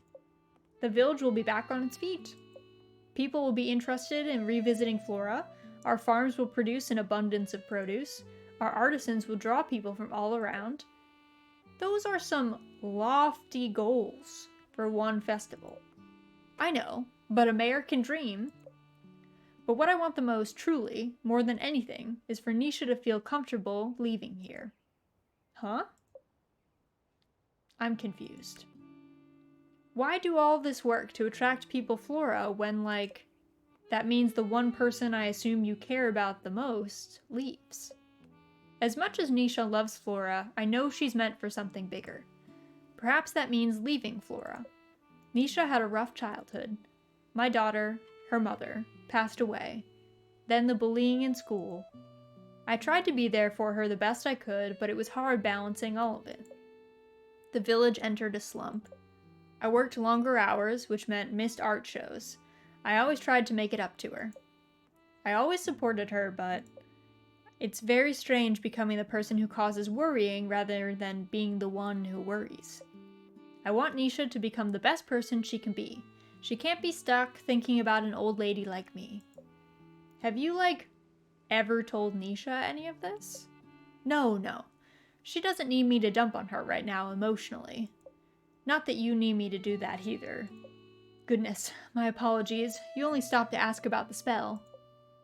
Stop being so emotional, Ruth. You have work to get done. It's alright, really. No more of this talk. As Mel would say, we must focus on the task at hand. Though I am glad I got some of that stuff off my chest. Perhaps that relaxation spell still has some lingering effects. Yeah, maybe. Well, I shouldn't keep you any longer. I'm sure you were planning on this being a quick visit. Actually, I wasn't No worries. Out the door with you. We've all got things to do today, correct? Farewell, Raz. Ruth pushes you out of her office and closes the door behind you. She is a strange old lady. I can kind of see how she and Gran are friends. Seems like she cares a lot about Nisha, but that's also somehow stressful? Black? The color for connection? But like a deep connection. But also boundaries. Interesting. Yeah, maybe Ruth could use something associated with the color black. She cares a lot about everything, but maybe that somehow holds her back. But back from what, I wonder? I'll jot that down in my grimoire. Alright, time to see Mel. We will not commit murder today. Today. You walk into Mel's office, but Mel was nowhere to be found. Maybe she isn't here after all? Guess I'll come back. What the heck? You walk over to Mel's desk and look over a massive stack of papers to find her fast asleep. I'll just leave the spell on her desk.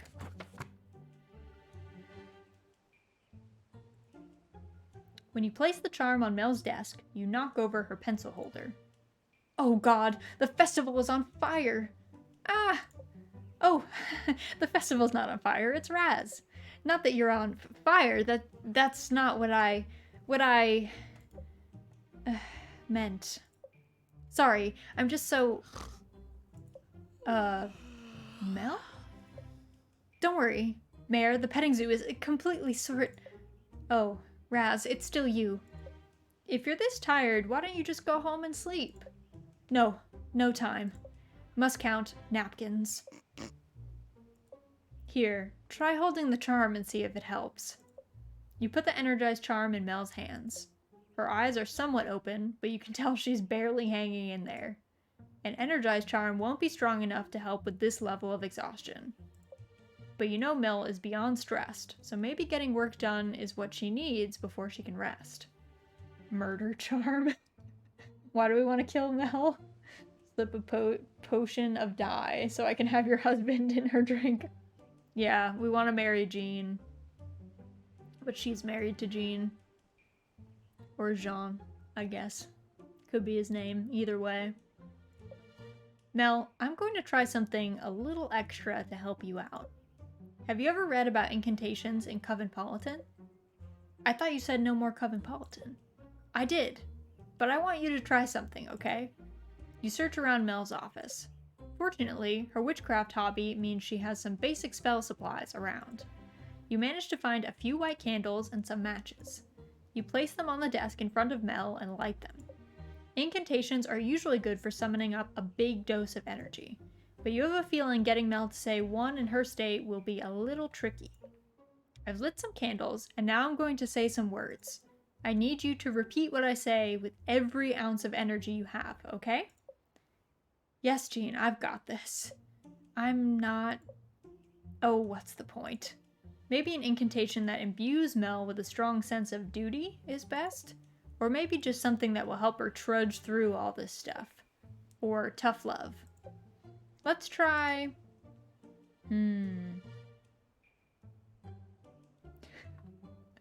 No rest for this lady until she's 80 is pretty good. We're doing it. No rest for this lady until she's 80. Only the weak are lazy daisies. Call me what you want. Do you really want to be the laziest person in the village? I'm not lazy. This is going to be harder than I thought. Time to be dramatic. Fire! Quick, get the hose. Oh, I was dreaming again. Did the incantation work? No, because I need you to say the incantation with me. Please try again. Don't give up on me. Alright, now that you might have Mel's attention, let's give this another go. Okay, now focus on what I say. No rest for this lady until she's 80. Only the weak are lazy daisies. No rest for this lady. Nope, not a bit. You're a workhorse, not a lazy daisy. Mel squeezes the energized charm and lifts her head a little higher. I think I can feel its energy starting to work. Fantastic. If you say it one more time, you'll be back up on your feet. And I'll get all my work done? Of course. Behold, the power of magic, right? Yes, magic. Say the incantation one more time. Here we go. No rest for this lady until she's 80. Only the weak are lazy daisies. Mel sits straight in her chair, grasping the energized charm. She takes a deep breath. No rest for this lady until she's 80. Only the weak are lazy daisies. I feel it. I feel amazing. Incantations are amazing. Witches are amazing. It's up to me to make up for the fact that we're understaffed and over budget. Pulling all those all-nighters has started getting a little rough, but it is what it is. Is there no one else who can help? I mean, yes, but people also keep asking me for help, and so the cycle continues. But I feel much better now. Thank you. Now, if you don't mind, I really want to take advantage of this burst of energy, okay? Sure thing. Just make sure to get some proper rest. Yes, will do. That wasn't so hard after all. And now Mel will be able to get all her work done and get some proper rest. No, I think she's gonna get bonked. I don't think she's gonna get rest. But that's not our problem. Time to sleep. There we go.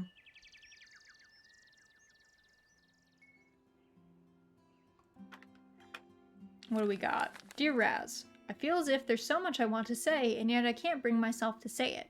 Unfortunately, this has caused some conflict within the festival planning committee. Perhaps a potion could get us all on the same page. Sincerely, Ruth. Alright. Raz, I think I have a solution, but I want nothing else to go wrong during my attempt. I need to know if I've truly figured it out. Could I get another charm? Jean. We got you, bud. Hi, Raz. I'm feeling a little lost about what kind of music to write. I feel like I'm not capturing Flora. I don't know. Maybe someone else has a good idea. Maybe a potion could help too? Thank you, Devin.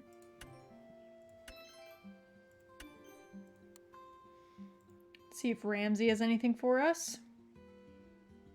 Huh? It's treat time? Okay.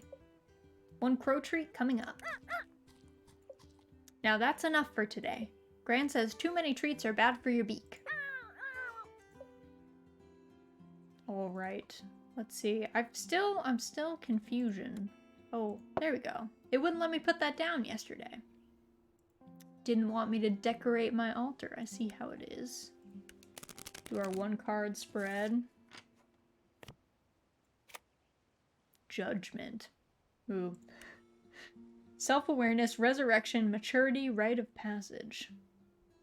This feels like a response to our spell work with Mel yesterday. Let's put that out there.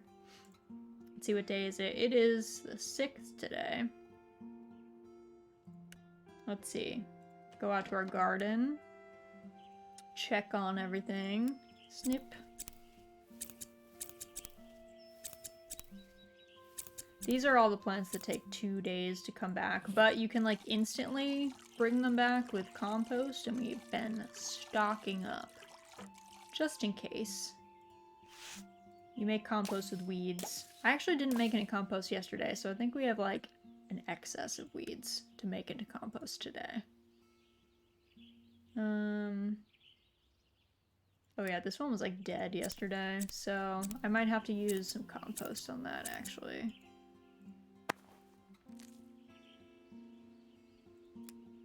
Snip.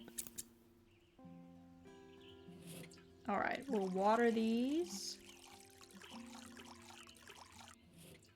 Grab our weeds. I think that's everything. And then come over here, do the same thing.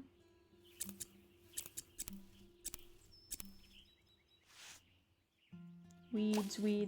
Though again, it feels a little weird, like grabbing the dead nettle, the purple dead nettle, as a weed. I was saying you can eat that stuff. Like, they're a weed, but they're, you know, they have practical uses too. Made a bunch of compost. Everything looking good. Go to our house. Let's make these things. Okay, so first order, let's do Devin. Devin's our fave friend. Devin needs a potion for, let's see, it's gonna be lavender. I think it's lavender, allium, and geranium. Let's do that. And we got our potion bottle. So let's do lavender, allium, geranium. There we go. Stir that up. As you do. Guidance potion. Sick. And then next up we'll do Jean. Jean needs a charm. That includes chamomile, calendula, and geranium. Chamomile, calendula, geranium. Okay. Charm. Chamomile, calendula, geranium. Stir that up. It's kind of weird that we're making a charm in a cauldron. Won't lie. Bit odd. Bit strange. Bit out of the ordinary. Ruth needs a potion to help her tied up tongue. So that is going to be rose, allium, and hollyhock. Rose, allium, hollyhock.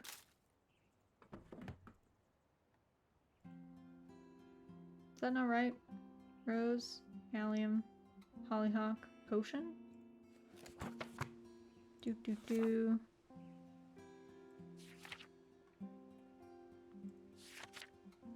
Rose for the heart. Allium for the purple. Oh, it was yarrow. Oops, not hollyhock. Yarrow. That is the one thing you can't, like, fail. They just don't let you make the stuff, so you can't, like, into your ingredients, which is kind of nice. Definitely not the worst. I guess we'll see these two. We'll just continue kind of in the path that we were going last time. Let's talk to Nisha. You walk into the studio and see Nisha working on a painting. Looks like the energy reading in oil did the trick. Raz, don't sneak up on me like that. Oh, sorry. I thought you could hear me coming. I've been pretty in the zone all day today. Which is great, but also makes me susceptible to sneaky witches. Thanks again for your help. The energy reading in oil really did the trick. Of course. I'm happy to help. It's why I'm here, after all. But from what I remember, you're not too happy about that. I'm just busting on you. I'm sure you're not completely rotten on the inside. Only partly. The gremlin. There's that noise again. Ha! I still need to ask Jonas to fix that shelf. Nisha, I really don't think that's a shelf. I'm feeling weird energy again, too. Nisha starts to look more scared. How about we walk to the beach again? It's time I took a break. If there's something wrong... Nope, nothing. Spend too much time in the studio and you start to hear things, trust me. So come on, let's go. Nisha grabs your shoulders and pushes you out of the studio. Whoa, Nisha. Nisha takes off running towards the beach. Here we go again. Honestly though, if she took off running towards the beach, we could just turn around and go back into the studio. Like, find the gremlin.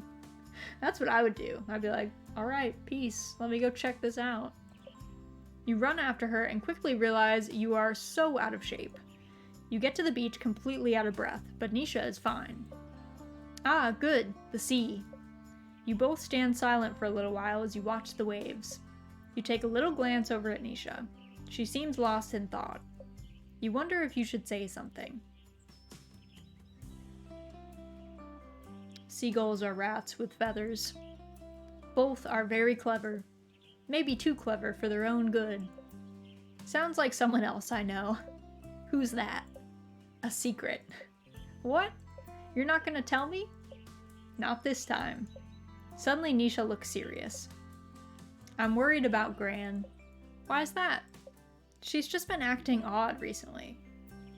Yeah, I think she's possessed, girl. Yeah, she's been acting super weird. She does seem out of sorts. Yeah, but it's more than that. She acts like everything is fine. Dang, your character is weak, can't keep up with a person wearing overalls, lugging around a bag. Shh. Owie. Shh. You don't need to hurt me this way. Shh. So I can't tell if everything is fine, you know? She was apparently like this too when my parents died. Everything was fine, even though it wasn't. I just wish she would openly let herself feel things, you know?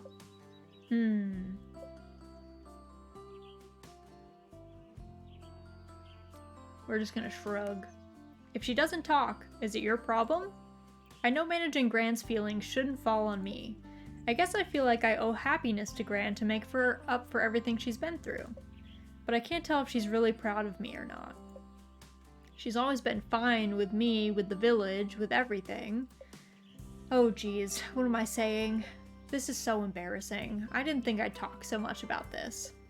It's okay. You can keep talking. Maybe this is still the oil and energy reading at work. It seems like you're still in the process of freeing yourself of whatever's bothering you. If your magic caused this, it's potent stuff. But it only truly works on people who trust it. I guess I trust it then, and you. Ha, I wouldn't say that just yet. Definitely not yet. Well, I should get back. I'm gonna get that painting done by the end of the day. Sounds good. I wonder if these beach chats will become a habit. I hope so. Well, see you later. Yellow? That can mean something with friendship, but also happiness. It does seem like Nisha's struggling with her relationship with her grandmother. Her relationship with Flora is also a little off right now. Maybe something yellow could somehow help. I should write that down in my grimoire.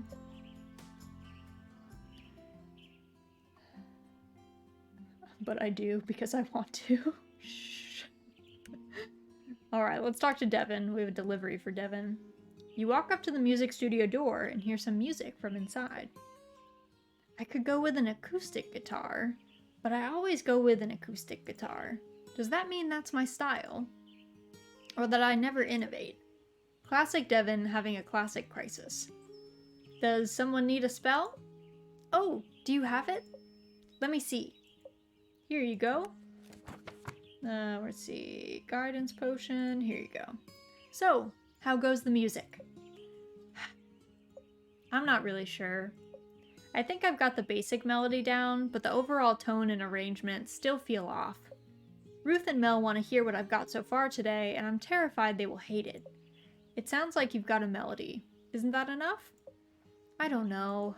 Sometimes when people say, let's see your work in progress, they really mean, is it done? I know exactly what you mean. There was this one time I was working on a potion, and it wasn't going all that smoothly, but genius takes time, right? But after the umpteenth explosion, my gran had had enough and threw my ingredients into the compost. I suppose it's a good thing music doesn't really explode. Do either Nisha or Jonas know what Mel and Ruth are looking for? I thought about asking them, but they're both so busy. I'd feel bad imposing. I know. You can help me. And what about my work?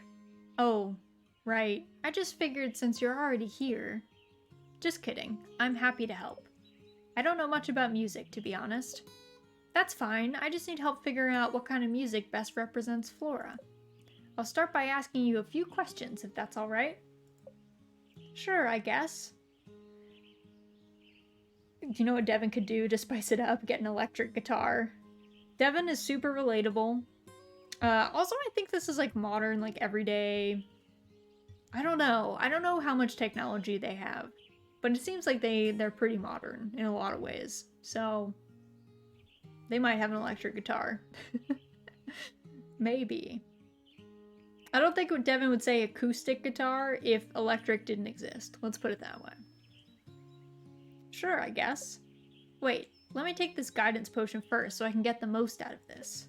Devin quickly downs the potion. Ready. First question. When you think of festivals, what kind of music comes to mind? Happy, upbeat music. Like music people can dance to?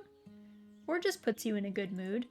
I've always imagined festivals as happy places full of happy people walking around doing happy things. Wait, imagined? Have you never been to a festival before? Oh, no. I guess you did say you've never been to a party. It shouldn't be surprising that you've never been to a festival. Devin just twisting the knife in there. Don't rituals count for anything? How come you've never been to a festival? My gran tried, but the rest of my family said they lost their focus. Because they solely used to be for blessing the local town. But now festivals are all fun and games, though maybe that's not such a bad thing.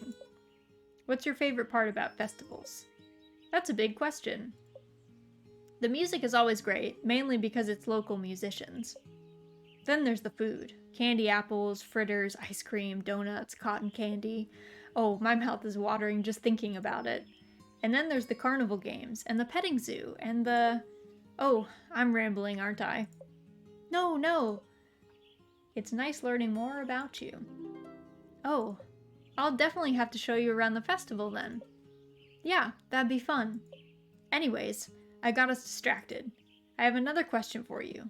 What do you think the tone of Flora is? How about eccentric? Everyone here seems to have quirks. Not that I'm really one to talk, but still. I don't get how this place operates. Okay, maybe I'm not the person to ask. What am I going to do? What kind of music should I write? You wish you could help Devin out just a little more. They did ask for a guidance potion. Is there any other way you could guide them? Ding ding! What about runes again? They certainly resonated with Devin last time. Maybe they can help out again. Let's try something. I need some paper, a pen, and some sort of bowl or bag to hold things. Sure, give me a second. Devin runs around the room and gathers the items. Okay, I'm going to write down a few runes, and then you're going to pull one out of this. You look at the bowl/bag Devin found. A hat? Really? Sorry, it's all I've got. It's fine. Pulling things out of hats is fine. Anyways, runes can be used in spells for an extra boost and as a method of divination. These symbols do look sort of familiar. Have I used them before? No. Maybe the witch from your town uses them, though. Yeah, maybe. You finish writing the runes and place them into the hat. Alright, once you pull one out, I'll read it to you. Okay. Devin reaches into the hat, then stops. You pull it out. Me? But the rune is for you. I'm too nervous to I'll pick the wrong one. But usually when used for divination, the person asking for the rune should pull the please. What the heck. If that's what they want then. Fine, let me see. You pull a piece of paper out of the hat. Looks like we pulled... wait. What rune is this? Didn't you just write these a moment ago? Your gran always said your handwriting was awful. Maybe she was right. Guess you could just say whatever. It's not like any of these runes are bad, per se. It looks like this rune is... Uru's, the rune of risk and creative force. Sounds like you can go crazy. So it needs to be really creative. Okay. Being creative is what you do, right? I suppose. So there, all sorted, right? Are you ready for that meeting? Devin still seems uneasy. Is there something else? Can you come with me to my meeting for moral support? You don't have to come or in or anything. Just walk over with me and wait outside. When is it? In a few minutes. I guess we better head over then. Thank you. You and Devin walk over to the town hall. Break a leg. Thanks. Devin enters Ruth's office and you wait outside. You can hear Devin playing a melody on their guitar, but you can't quite make it out. Sounds like it's going well enough, though. Maybe you should try getting more into reading runes. You hear what sounds like thank yous and goodbyes. Guess the meeting's over. You wonder how it went. Well, they said it was too experimental. They just don't know what to do with artistic genius, sounds like. Maybe. Whatever it is, the music isn't right yet. For some reason, it just hasn't clicked yet. And now they probably think I'm a terrible composer. I don't think that's true. Nisha gave me this opportunity to show off my skills. I'm nothing more than a disappointment. Devin, the rune could still be right. My interpretation could be wrong. Considering you couldn't read it. I could always take another look. No, sorry. I think I just need to be alone right now. Thanks for trying to help though, Raz. Oof, that didn't go according to plan. But there's still time for Devin to figure things out, so I'm sure it'll be okay, right? I don't know, girl. I don't know that we helped at all. Alright, it's just about 8, so I'm gonna super quick put us on a bit of a break, because I gotta feed Miss Pickles, and I have to check my fire, make sure it has not gone out. So yeah, I'll put you guys on a little break, we'll come back and we'll keep working through this day. I think we can maybe fit 2 more days in, maybe. Like this day and maybe one more day. And that'll be good. So yeah, I'll see you guys in like 5 minutes or so. So feel free to get up, have a drink, stretch, get a snack, all that good stuff. And then we'll be back playing more Witchy Life Story. Alrighty, I'm back. My fire was about to go out. Fears were founded. Let's see, let's check in here. We get to buy 2 of these. One of these, okay. Okay. I don't know if it's gonna, I don't know if my fire's gonna survive. I don't really have time to babysit it right now, so I put some logs in. I stoked it. Put a little bit more kindling, we'll see. We'll see. I might have to restart that whole venture when I get out. Alright, let's go. I don't remember if we had something for Jean. You arrive at the restaurant. It seems quieter than usual. You can't smell any cookies baking or burning. Maybe I should just knock and leave it in front of the door. Leave the spell. Let's see. Success charm. Guess no snacks today. However, before you can run away, you hear the door open behind you. Come inside, please. Are there snacks? Jean picks the spell up from the ground. I've just finished making some tea and scones. Would you like some? Snacks. Yeah, I mean, sure. I've got time. You go into the restaurant with Jean and see a fresh cup of tea and a scone sitting on a table. You immediately sit down and gobble it up. This is perfection. Good. Jean shifts in his seat. The scones have a purpose. Can I talk to the Madeleines again? You're being bribed. Why did you have to lie about the Madeleines? This is what happens when you get suckered in by sweet treats. I see. Maybe I should figure something out for the Floralia Festival. That chocolate cake could work. You've already had the chocolate cake. You want the Madeleines. No, I can do it. I just need to, prepare. Channeling spirits is, you know, intense work and stuff. I can't believe you're doing this again. You get into character. It is we, your Madeleines from their garbage grave. Why do you summon us? Can Raz hear what I'm saying? Crap. We don't have time for petty explanations. No. I'm sorry for ruining so many batches of you. And I'm sorry my poor skill led to that critic criticizing you. Criticizing us. You're supposed to say something nice now, aren't you? Get good, that is pretty good. It's okay. You just have to try again. That's the hard part. The closer I get to the solution, the harder it is to try again. Don't you just have to follow the recipe? Baking is more than following a recipe. It's a feeling for when the eggs are beaten just right, then knowing the gentleness required to fold it in the flour. I've had this restaurant for 7 years with no bad reviews. Does that mean everyone's been lying to me this whole time? The village? My customers? The other critics? This is getting to be a bit much. Don't let your feelings get in the way. I don't have feelings. You seem pretty upset. Only because they were dishonest. Maybe. Maybe. Okay, you need to get out of here. Didn't you say you had a solution? Yes. Then why are you telling us all this? I feel bad. But if you have a solution, I don't know for certain it's a solution. Unless you try. Yes. All we have to say is, so then what are you waiting for? Get to it. And we won't come back until it's done. Hopefully. That was the right thing to do. Whew. Head rush. What did I miss? Nothing. I need to get baking. Please. Don't worry. I'm a-goin'. Good luck with that success charm. You leave the restaurant hoping that's the last time you have to channel a cake/cookie. You don't have feelings? That's a lie, Jean. It is. It is indeed a lie. Let's talk to Mel.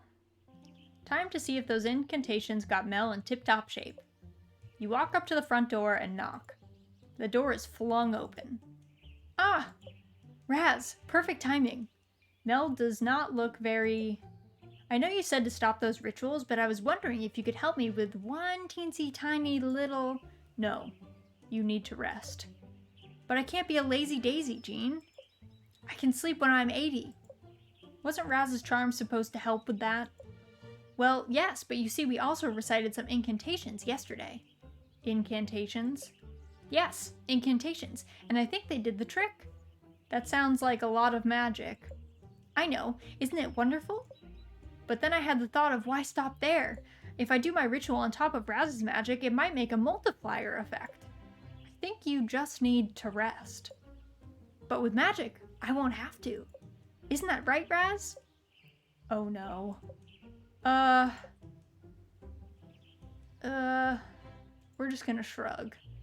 You don't want to get in the middle of this. Mel seems awake enough, so this isn't your problem at this point. I guess? See, Jean? Just think of how great the festival could be if I could get double the amount done. Perhaps if you stopped spending time on rituals and spent more time on your tasks, they'd get done. Everyone is just silent. Yeah, well, you spend your days baking the same cookies over and over again. They're cakes. Whatever, cakes. Who cares? All because a critic made one snide comment, and then you lock yourself in your kitchen obsessing over every little detail. You lock yourself in your office, and when I do see you, it's only when you come home to do rituals. All because people said last year's festival was boring. Yeah? Well, who needs rituals when you have a grouchy husband to rile you up? Mel, take that back. Take it all back. I'm heading to the office. I'll head to the restaurant then. Mel storms out of the house and Jean walks out behind her. Did my magic just cause their divorce? That's what happens when married people fight, right? I need peace. Mel needs peace. Well, blue? Yeah, that could do it. Something blue could help Mel obtain at least some tranquility in her life. Let me take note of that in my grimoire. We are in trouble. You walk up to Jonah's house. It's Jonas, right? Jonas's house, and knock on the door. Oh, Raz. Come in. Can I get you any? Wait, I'm out of tea. Let me see if I have any coffee. Jonas, it's fine. I'm out of coffee too. Would you like water? I'm fine, really. I just stopped in to check in on me after yesterday's debacle. I figured you might. The whole town seems to know about it. Even Mel stopped by earlier to see how I was holding up. You know, yesterday... maybe my magic was too strong. You try to explain, but Jonas is too nervous to notice. I haven't lost my cool like that since the incident. The incident? You want to talk about it? I guess so. We don't have to. Nah, we can. It might help avoid future situations. Not that I want everyone to know, but maybe it's good if certain people do. Like friends. So... I wasn't exactly a model student. I was constantly getting yelled at by teachers to pay attention. Mel made it look so easy. She could study and study for days and get straight A's. But for me, I couldn't do any of that. All of it felt like too much. I could hardly sit still, let alone focus. Well, I could, but only on specific things. Like things requiring me to use my hands, tinkering with things in shop class, stuff like that. Whoa, I get it. Really? Yeah. It's why my gran decided to train me. Usually, Von Tiesels get sent to prestigious academies and stuff. It's not like I don't know stuff, I just kind of feel like you learn in your own way. Yeah. My parents didn't know what to do about it either, so they kind of let me do whatever. Mel was their star child, so I didn't really matter.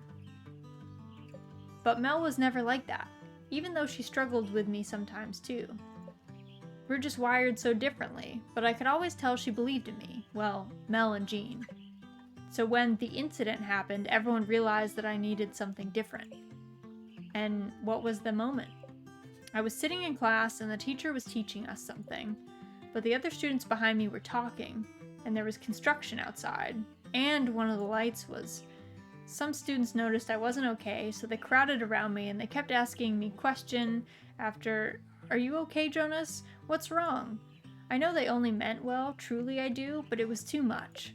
And I picked up my chair and threw it across the room. No one was hurt or anything, but outlet bursts like that still aren't okay. I ran out of the classroom and hid in the bathroom.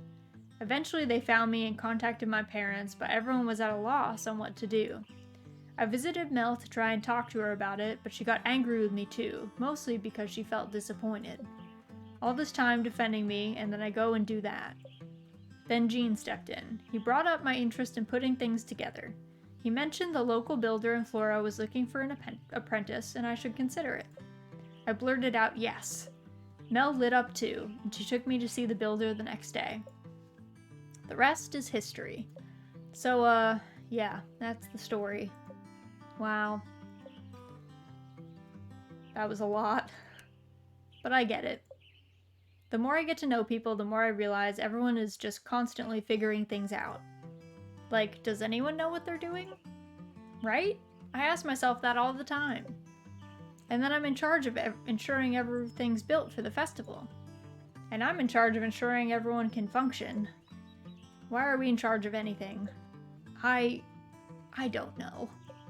I'm really glad we got to talk about this, though. Yeah. Me too. Well, I have some construction budget stuff to review. Yeah, I should probably get going too. I'll catch you later then. Yep, stay chill until then. I'll do my best. Burgundy? Maybe Jonas is more mature than I gave him credit for. Or at least he's more self-aware than I thought. But it sounds like he's still figuring things out. So yeah, Burgundy makes sense then. I should take note of that in my grimoire. Alright, time to talk to the mayor. Always stressful. As you make your way to the town hall, you see another patch of flora full of potentially interesting ingredients. Wow, look at all this! You look over your shoulder to ensure no one is watching. I'm sure these plants and fungi are chock full of magical potential too. I'll have to take some home for research though. I got away with foraging last time. No, leave everything where it is. But there's no sign of saying not to take anything. Inner Ramsey. Oh no, my inner Ramsey again. Yes, I know, just because there's no sign doesn't mean it's free for the taking. And just because it was fine last time doesn't mean it's fine this time. Not getting caught doesn't make it legal. Fine. Yes, yet again, you're right, but... Wow, look at that shiny thing! As your inner Ramsey looks for the shiny thing, you put everything you can fit into your pockets. Now, let's go see Ruth. You walk into the town hall and head to Ruth's office. As you get closer, a heated argument gets louder and louder. You find Ruth standing outside her office. The heated argument comes from inside. You've already spent 75% of the budget. No more buying nails, wood, or whatever you do. Fine, then don't have a stage or produce stands or anything else. Oh, Raz, so glad you made it. What's going on in there? Oh, that's just Mel and Jonas figuring out the remaining construction budget and schedule. I should really be in there, but I was hoping to get that spell I requested first. Right. It's right here. The chit-chat potion. We got you, girl. Just as you are about to hand Ruth her spell, Mel and Jonas erupt again. No, you're the one who stole my allowance to buy baseball cards. Oh, is that what this is really about? That was years ago. Do they usually argue this much? And this loudly? I think tensions are running a little high at the moment. So irritating. Let's run. Sometimes I do wish that was an option, but there's no running from budget issues. Sometimes I appreciate the fact that Mel and Jonas are siblings. It means they feel comfortable being honest with each other.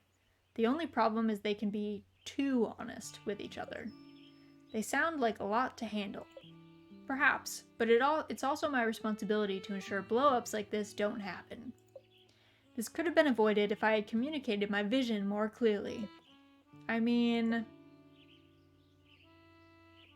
then show them who's boss. If you're the mayor and it's your responsibility and all that, can't you tell them to quit it? There are certainly leaders that take a more heavy-handed approach, but I find that only tends to create resentment.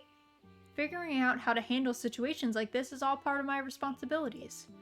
Your actions in the short term can have long-term effects. This is way too much for me. It's sort of like your magic, right? My magic is nowhere like being a mayor. I'm not making laws and stuff. Not like that. Magic only works when you can understand the intention and desires of the person the spell is for. That doesn't sound like something out of Coventpolitan. Nope, your grandmother told me that. Being mayor is similar in that you need to listen to people for things to run smoothly. Understand where they're coming from and what they want. Ruth takes a deep breath and stares off into space. You kind of feel like there's something not being said. If Ruth really believed what she said, you'd think she wouldn't look so sad right now. Maybe Ruth was trying to tell you something when she said magic is like being mayor. Maybe Ruth has some secret intention she wants you to help her with. It looks like you never actually handed over the spell Ruth requested. You take 3 of the mystery ingredients you foraged this morning. The last time you used a random ingredient, it was kind of chaotic, but also cathartic, you think. Maybe one of these will help too?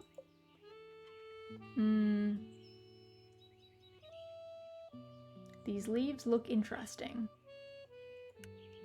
While Ruth is off in her daze, you slip one of the leaves into the oil. Ruth? Hey, Ruth? Raz, how nice it is to see you. Oh no, it's Robo-Ruth. When did she? How did she? I'm so sorry, but I have a meeting I must attend. Wait, you need to take this potion. My potion? Oh, that's right. How kind of you to bring it. I'm sure we'll get excellent work done now. Ruth takes the communication potion and drinks it. Yeah, here we go. Oh god, I hate when she does this. Let's put these kids in their place. My genius strikes again. Go get him. Ruth enters her office. Let's see this magnificent spell in action. You carefully open the door and peek inside. Yo, pipsqueaks. Yes, Mayor? Yes, Mayor? Quit it with the yelling. You're giving the whole village a headache. Yes, Mayor. Yes, Mayor. In all my years being mayor, I've never seen the festival preparations in such a sad state. I'm trying to rein in the budget. And I'm trying to ensure everything is done on time. It's Jonas's fault. It's Mel's fault. Excuses, excuses. Is any of this even worth it? The festival has been dwindling for years now. And what? It's suddenly going to go well because we've got a new witch? Ouch. The energy does feel different this year. I'm sure you've noticed. Yeah, everyone is working super hard. Year after year and nothing changes. I think I quit. The mayor walks out of her office. You manage to hide before she sees you peeping. Mel and Jonas look at each other, stunned. Was that for real? I don't know. Something feels off. Let's get this budget and schedule sorted. Maybe that'll help cool things down. Yeah. You come out from your hiding place. That was good, right? No. That was not good. Kind of the opposite of good, I would say. Kind of the opposite of good. I don't think that was good at all. I think we are struggling. Alright, today's Saturday. Before the full moon. Let's see what Ramsey's up to. Huh? You've got something for me today? I want to see it. Yes, I remember our agreement. One crow treat coming up. Now, let's see it. A jade egg? I don't want to know where this came from.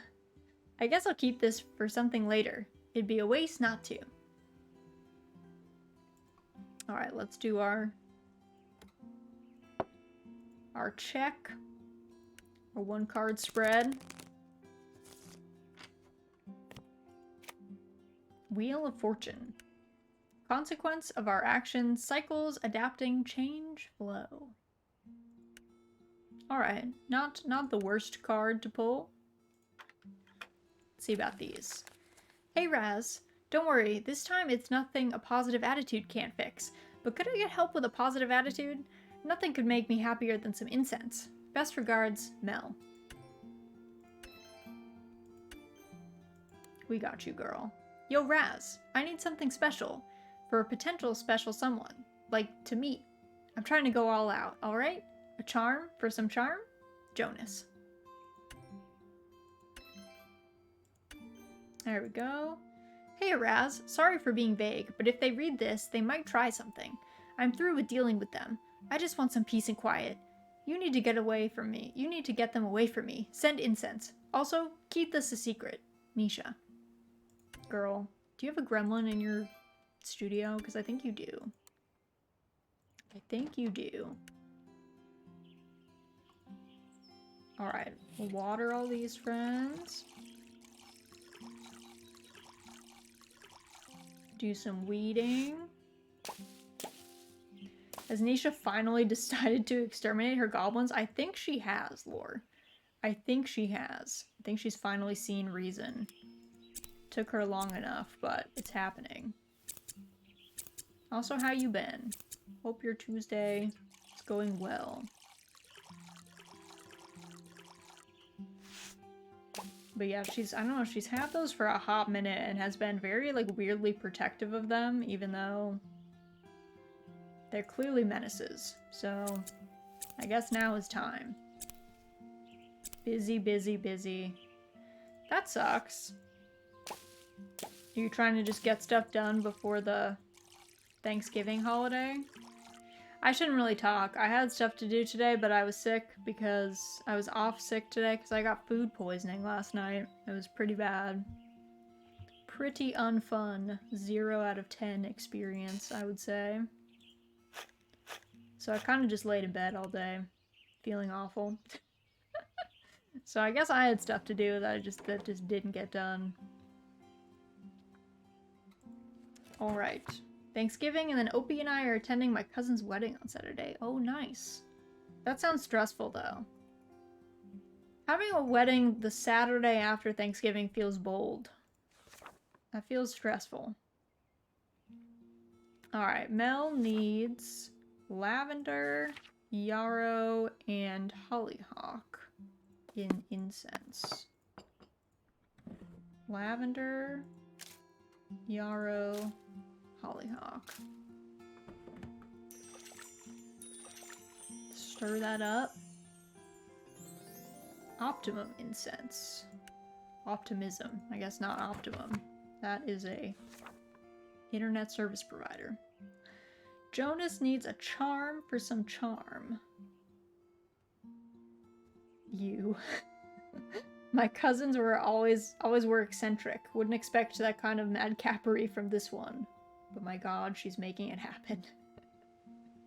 I mean, hey, maybe venues are cheap. I guess I get that. We need rose, calendula, and allium in a charm. Rose, calendula, allium. Alright. There's that. New love charm. I wonder who... I feel like Jonas is probably romancing Nisha, I would think, but who knows. Nisha needs incense to get rid of something. I wonder what girl. She needs rosemary, pea flower, and allium in incense form. Rosemary, pea flower, allium. Yeah, we're gonna see what these gremlins are. Cleansing incense. Finish up. Alright. Let's head to the village.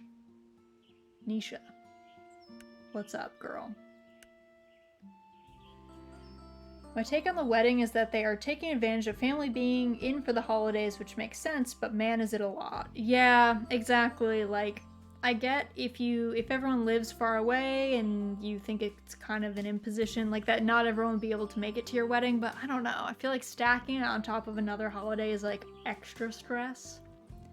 Feels like a lot. A lot. At least you guys are not in the wedding, maybe? That's like maybe one thing you don't have to worry about. I feel like if you are in the wedding, I'm double sorry. Because that's a lot to be in a wedding party. In addition to it being a wedding, like a holiday wedding. You walk into the studio and see Nisha cowering in a corner. Nisha, are you okay? Thank God you're here. Please tell me you have the spell I requested. Sure. We are not, thank goodness. Okay. Thank goodness. That's at least one less thing. At least you're not in the bridal party. One less thing. Alright, Nisha needs this, what is it, cleansing oil? Where is this? Cleansing incense, that's what it was. Incense, great. Can you light them? Sure. Where do you keep the matches? Matches? Don't you have any? Not on me, no. Then how am I supposed to? It's that sound again. There's something else in here, isn't there? Okay, fine. Yes, there is. Happy now? What are they? Who cares? Look at my precious paints. They've been drinking them straight from the bottle. Can't make art if they keep eating my supplies. But so much for smoking them out since someone doesn't carry matches on them. Yes, I get it, witches love burning stuff, but that doesn't mean we walk around carrying matches. Anyways, it sounds like these critters are something more than your regular lousy energy. A basic cleansing incense isn't strong enough for them. What do we do then? Great, another situation you're not great in. Meddling with spirits is pretty advanced stuff. But maybe talking with them will help. It can't be that hard. Grin makes it look easy. I guess try something. Well, might as well try talking to them. Might as well. Just let me get a pot of tea with some biscuits then. Just salt will do. Have you got any? You're seriously talking to them. I don't have any better ideas, do you? Fine, I'll grab some salt. I use it for watercolor sometimes. Nisha goes off and gets the salt. Here you go. Now, I need to know one thing before we start. Do you know what these creatures are called? The last witch called them Fibbly Nibblies. Fibbly what? Fibbly Nibblies. I've never heard of those, but okay. I need to... Hold on. You're not just like pulling my leg, are you? What do you mean? You actually believe me? Of course. There's definitely something in here, so yeah. I guess it'll be good to confront them, finally. They caused me so many problems as a kid. You've seen the Fibbly Nibblies since you were a kid? Yeah, and they used to get me into all sorts of trouble at school. I couldn't concentrate as much as the other kids because of them. Then I would yell at them and obviously no one else could see them, so... Well, maybe this time we'll get it sorted, and for all, okay? Thanks. Now I need to cast a circle, and once it's cast, neither of us can leave it until I take it down. Yeah, sure. You pour some salt into your hand. You notice bits of dirt in it. Hopefully this salt is good enough. That's not great. Earth, element of trees, rocks, and flowers. I call on you to guide and guard us in this circle. Air, element of thoughts and communication. I call on you to guide and guard us in this circle. Fire, element of passion and creativity. I call on you to guide and guard us in this circle. Water, element of the ebb and flow of life. I call on you to guide and guard us in this circle. Alright, We should be good now to start talking. Go ahead and ask your first question. Why are you here? You take a deep breath, empty your mind, and await an answer from the fibbly nibblies. Do you hear anything? Give me a second. You take a few moments but don't hear anything. Could Nisha be lying? No, the story about her childhood sounded too sincere, and you could definitely sense at least something's energy in here.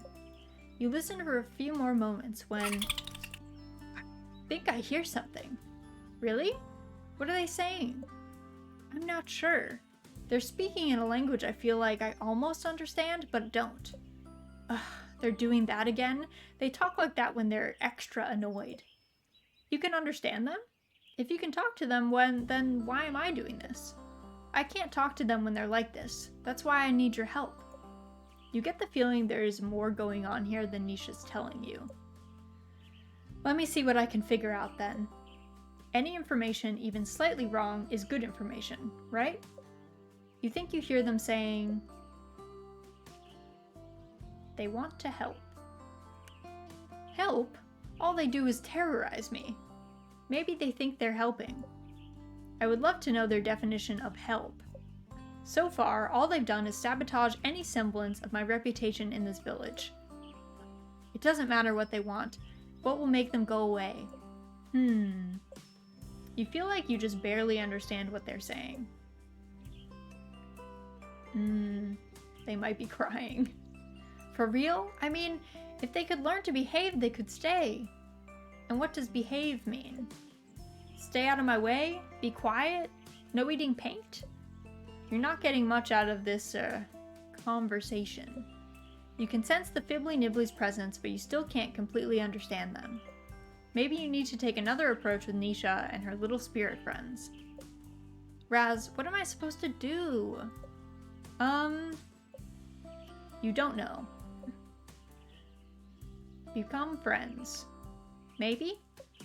Do you know how hard I've worked to get people to take me seriously again? I had to get into a top art school, and then I had to be at the top of the top art school. So no, I won't be friends with these creatures again. Again? You know what? I think I'm just done here for today.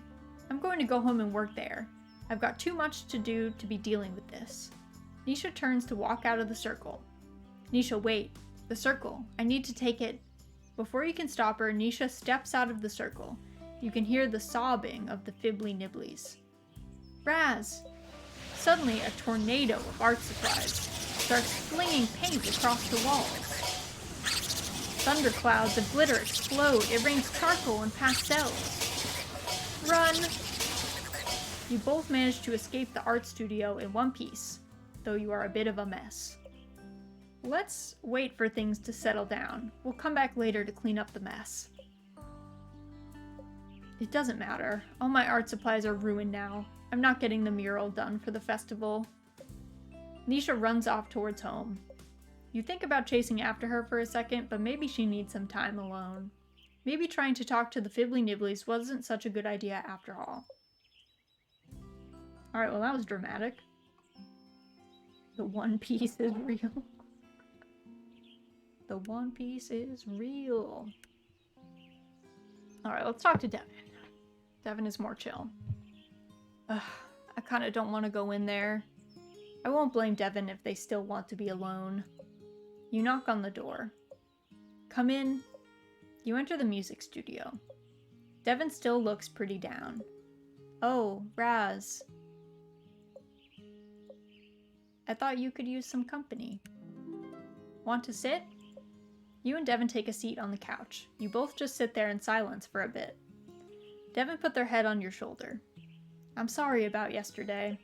I feel like I keep asking you for spells, then messing them up. I wouldn't blame yourself. Your sloppy handwriting didn't help, and neither did your half-knowledge of runes. Why can't I ever seem to know what to do? I don't know how to talk to people. I don't know how to compose music for people. You make good tea. Oh my gosh, tea! Devin jumps off the couch. Should I make some? So impolite of me not to ask. That's not what I meant at all. I meant you make good tea as something you know how to do well. Oh, I see. Devin sits back down. I know. How about we chill on the beach and get out of this stuffy studio? Yeah, I think I'd like that. You and Devin walk to the beach. I love the smell of the ocean. My town is on the coast too, so it reminds me of home. Do you miss home? A little. I look forward to bringing my family to Florida someday. I think they'd like it here. Want to take a seat on the rocks over here? Sure. You and Devin take a seat. Getting out was a good suggestion. I'm feeling better already. Can I ask you something again? Of course. How do you know what spells to make people? Oh, wow. I experiment. But you usually get them right, which means you do something with intent. It's a skill passed down to Von Tiesels and fine-tuned with our training. We take in people's feelings and sense what plants, crystals, minerals, etc. can help them.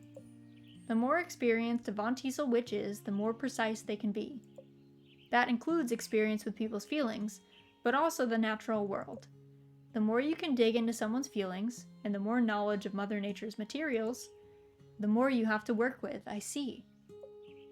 I guess you can't use that skill to figure out what kind of music I should write. Unfortunately not. But let me ask you a question though. If you could compose any kind of music, what would it be? Honestly, I don't know. There are so many different instruments and sounds out there. I guess I'm sort of similar to you. The more types of music I can study, the more kinds I can write. That's why I like composing music for people. Everyone wants something a little different. And it's fun figuring out what people want. Usually. So usually composing music isn't this difficult for you? I mean, there's always some challenge, but this feels like something a little more too. Music has the power to bring people together, and I want this music to bring Flora together. But I haven't figured out how to incorporate Flora yet. Maybe some local musicians could help. Have you asked Mel and Ruth about it? I'm too nervous. I feel like they've already given me enough, and there's not much time left. But I do want people to enjoy what I've composed this time, more than usual. Because you're writing for your best friend's festival? And you'll be listening too.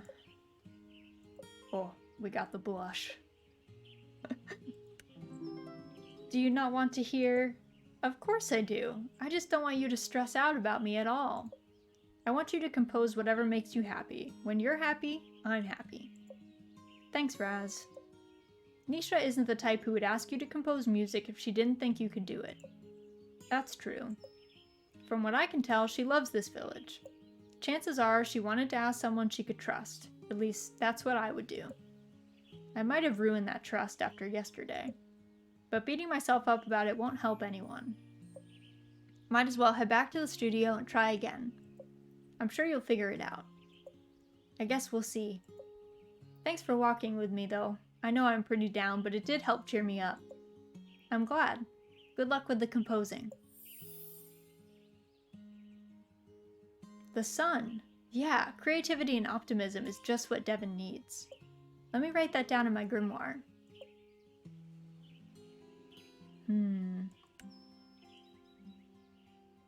Let's see, oh yeah, I need 2 of these.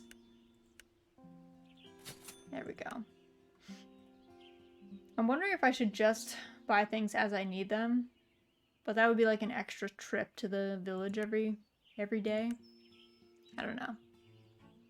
Time for snacks with Jean. You walk up to Jean's house, you smell something cooking, but it doesn't smell like anything you've smelled before.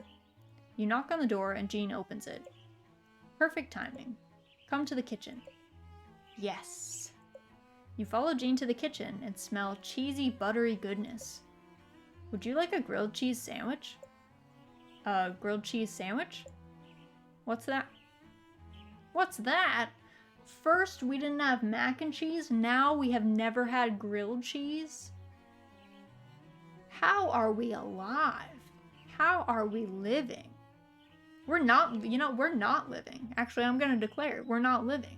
We've been living a half-life, a cursed life. No mac and cheese, no grilled cheese? What do you expect? She's homeschooled? I get grilled cheese, like, isn't that a staple? Doesn't everyone eat grilled cheese? I don't know, man. What a life. But Raz, the witch's code. Maybe. But does it? You said it included mac and cheese. You didn't mention grilled cheese. Is it all cheese? Maybe she's lactose intolerant. Isn't there, like, medications for that? She's a witch. Couldn't she just, you know, make that go away? Like, be like, oh yeah, let me drink this potion. Not gonna be lactose intolerant.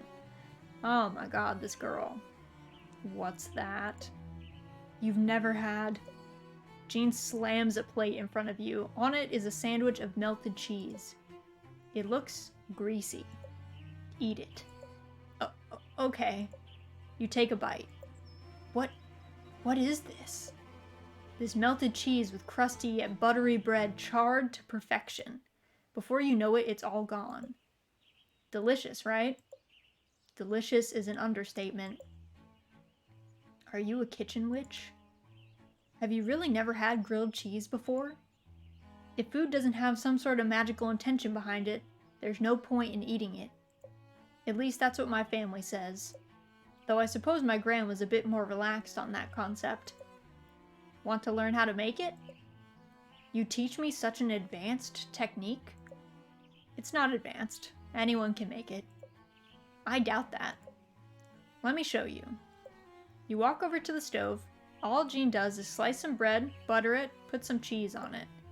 That's it? That's it. Of course, all the ingredients are of the highest quality. I baked the bread this morning. And churned the butter yourself? No, I purchased it from a farm in another village. And the cheese. The fewer the ingredients, the better quality they should be. Of course, most combinations of bread, butter, and cheese are wonderful. Are you making grilled cheese for the festival? No, I'm still working on the madeleines. Well, you should definitely make grilled cheese if they don't work out. They're going to work out. Oh, of course they are. I was just saying. I just needed a break today. Make something simple. A dish doesn't need to be a work of art to be delicious. It can be the same with magic, you know? A simple spell is better than a more complex one, depending on the situation. Not every spell needs to be a ritual, my gran used to say. And did you listen? No. Should have said, not every ritual needs to be an experiment. Though I can't guarantee I would have listened to that either. I don't think either of us is very good at listening. You have your own restaurant. Do you even have to listen to people? To customers and critics. Critics? Jean falls silent again. People who rate your restaurant. Oh, do you get a lot of those? Every once in a while. Sounds stressful. It is. They can either make you feel like a world-class chef, or the complete opposite. If they're anything like my family, it's usually the complete opposite, so I get it. Will there be critics at the festival? You take Jean's silence as a yes. I see. I bet there isn't a critic who wouldn't love your grilled cheese. I'd criticize the critic for having no taste if that were the case. You could curse them. You'd let me do that? Of course, I'd rather get you a positive review. But you know where to find me if the day comes. I should probably get all this cleaned up and return to studying. Sounds good. Thanks again for the grilled cheese. It must be hard to be creative with all that pressure. The sun. The sun represents creativity and ambition. Yeah, that's perfect for Jean. Let's take note of that in my grimoire.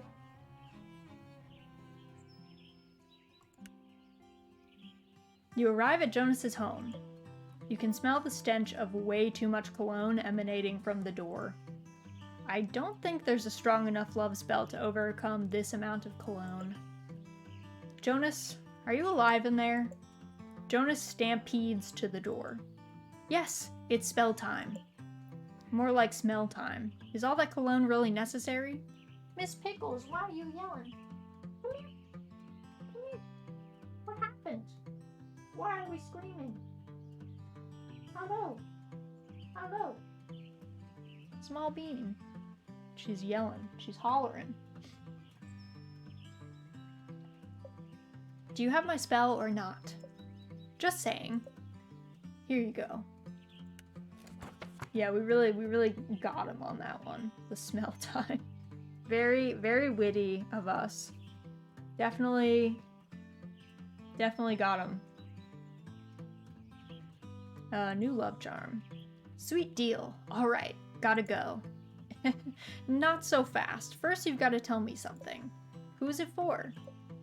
Hot people, obviously. Jonas. Sir. You're gonna need more than a spell for that. Which is why I'm glad you're still here. Oh no. What do you want me to do this time? Please be my wing witch.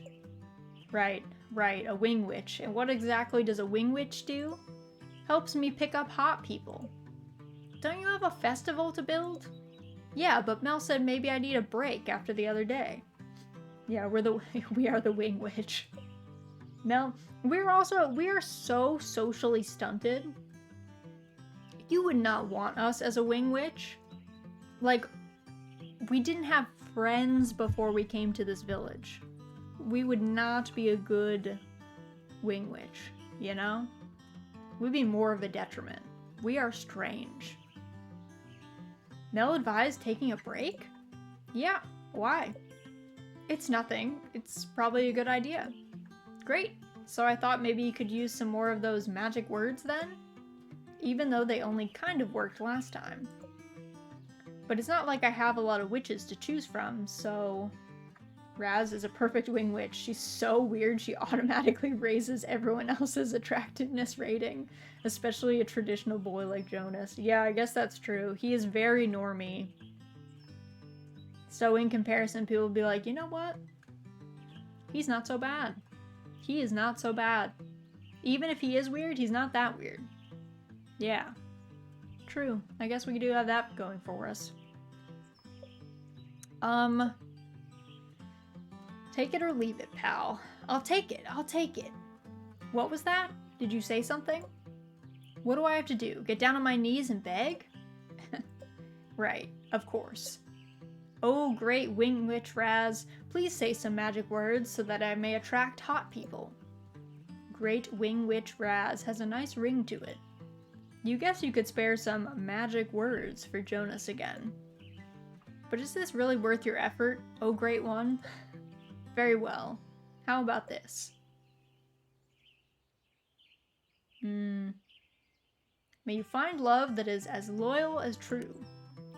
Beauty wouldn't be bad too. Great! I feel all juiced up. Time to charm. Jonas ties the new love charm to his belt. Alright, well, good luck. Aren't you coming with me? Coming with you to where? I don't know. I was thinking about the park or something. The park? To pick up hot people? Sure. It's a nice day. Plenty of people will be walking around there. If you say so. What's wrong with the park? The parks are lovely. They sure are, but they're not the first place that comes to mind as pickup spots. At least not for dates. But like, Gene runs the only restaurant bar thing in town. He'll just shove madeleines in my face if I go there. He lets you eat them? Jealous? Maybe I can sneak you one. Fine, I'll come with you. You and Jonas head to the park and find a bench. At least Jonas was right about one thing. It is a nice day outside. How about that person? Or that one? Meh. Do you actually want to pick up hot people? Maybe hot people are overrated. I have an idea. What? Jonas takes off the charm and throws it. What the heck? It's not my charm's fault you can't meet hot people. And that's littering. Maybe someone else will pick it up who needs it. It's such a nice day. I think I'd rather sit here without a care in the world. Did you hear that? I never get tired of the outdoors. Not to mention I tan well. Jonas, I think there's something in the... Mel, on the other hand, she just burns. I remember this one time, a big dog jumps out from the bush and fetches Jonas's charm. Aww. Doggy. Woof woof. Woof. Doggy. What the heck is wrong with it?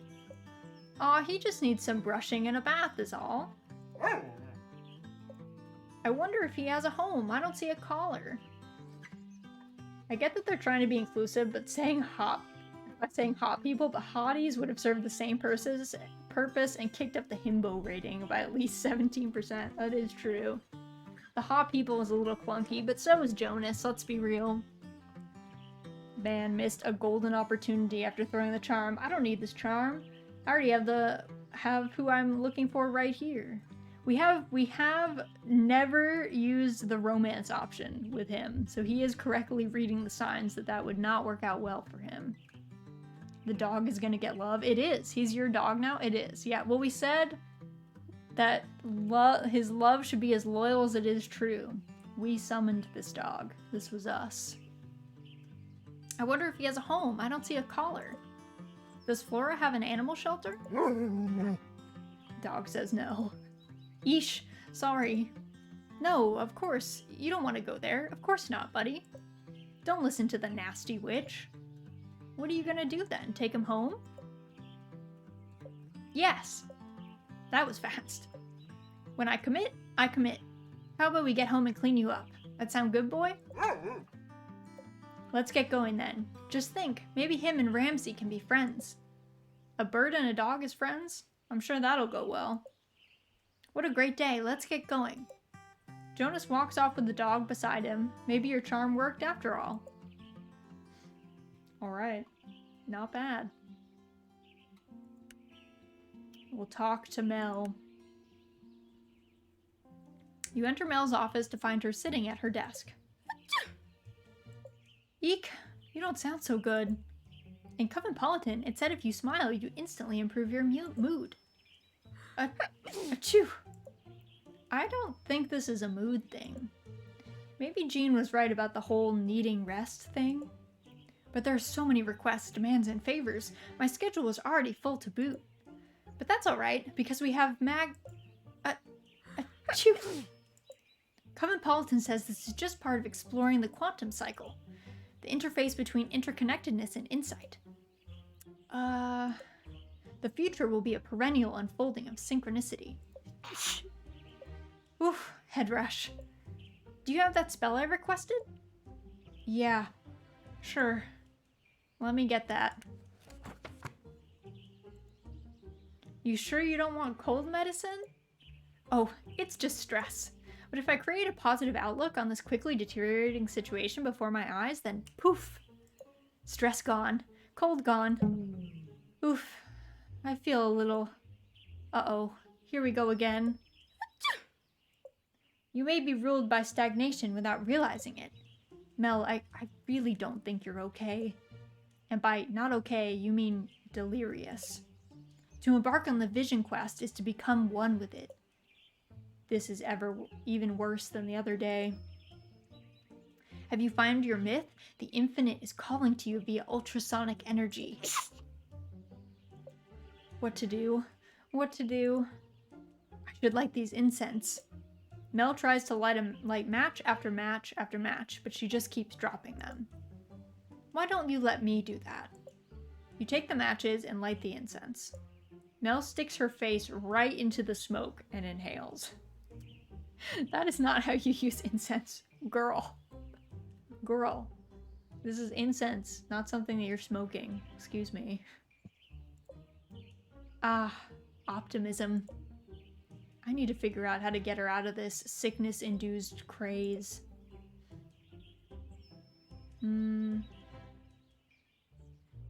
Incantations. It's the only way. They sort of caused this mess, but also let Mel get through it last time?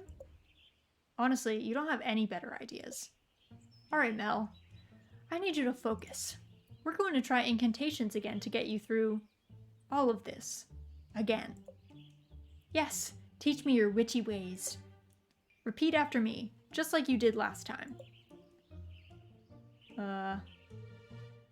No more fear and no more fret. Everything is fine. Don't forget. Yes, It is possible to eradicate the things that can extinguish us, but not without understanding on our side. That's, right, I guess. But that wasn't the incantation. At all. I love magic. I should have known you weren't listening. Those incense are really clearing up my... Mel, look at me. We're trying to do magic. You like magic, right? Magic makes all our problems go away. Yes. To do magic, I need you to repeat what I say. To do magic, I need you to repeat what I say. Yes, just like that.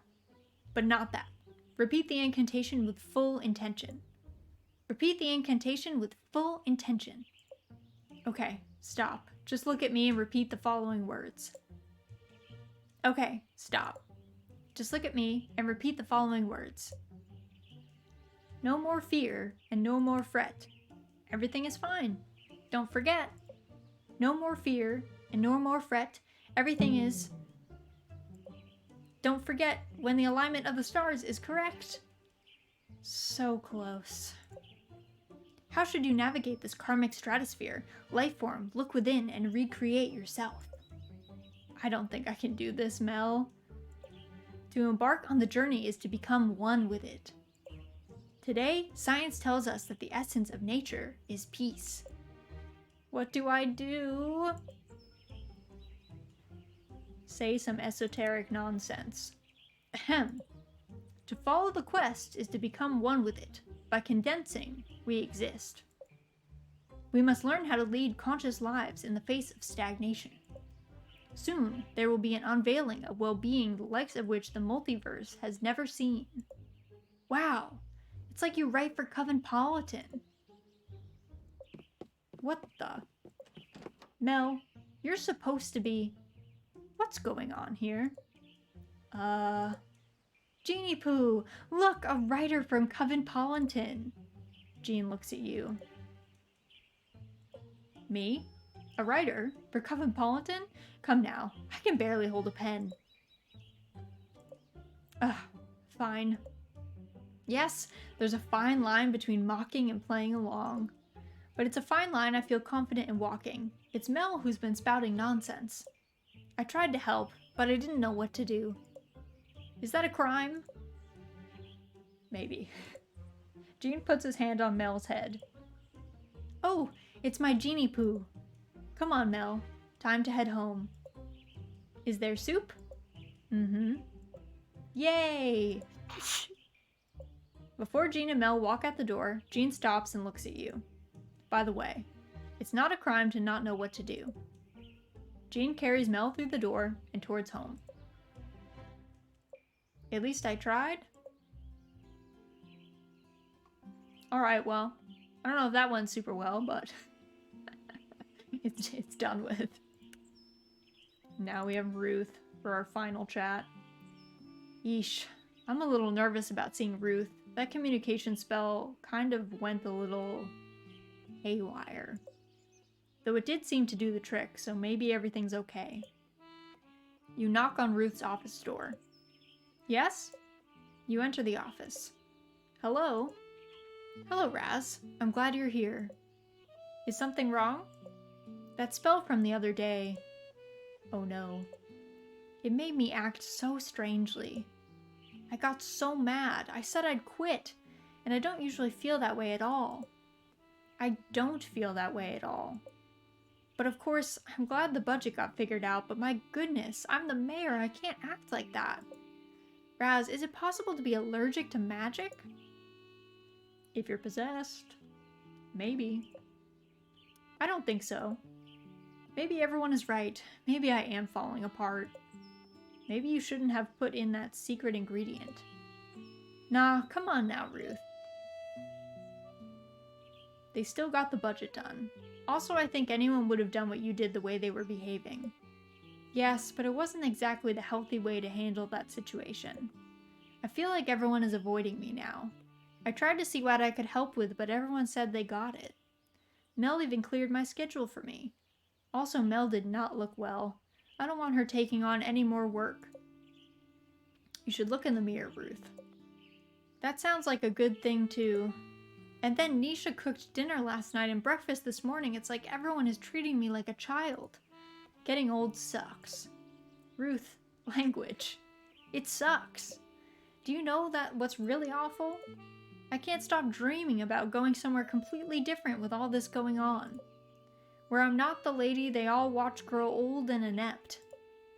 I go on a grand adventure by myself, and when people see me traveling alone, they think, wow, she must be a competent person to be traveling all alone.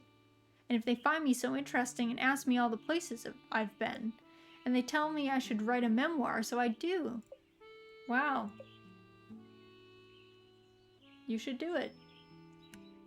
Ha, perhaps someday, but for now I have too many responsibilities here. I mean, could someone else be mayor? I suppose that's true. Oh no, don't trigger Robo Ruth. Not that you shouldn't be mayor, it's just if you want to do other things. All of what I just said is just a fantasy. I'm sure once the festival is over, I'll want to stay put right here. Though, maybe with this day off, I'll indulge and read some travel guides at the library. Or I could check out one and read it at Jean's Cafe while drinking a nice coffee. I've always wanted to do that. I think that sounds great. I should get going so you can enjoy your day. Thanks for stopping by, Raz. I owe you for listening to all my old lady rambles. Bye. I wonder if it would benefit Ruth to actually get out of Flora for a bit. It sounds like she really needs something new in her life. Mercury? It does seem like Ruth is struggling to communicate what she wants. If she even knows that herself. Maybe something attributed to Mercury could help her. I should write that down in my grimoire. Alright. Mayor for life, Ruth objects to this line of inquiry, citizen. It's true. Yeah, anytime we bring up her, like, not liking mayor, not wanting to be mayor, she gets a bit strange. Alright.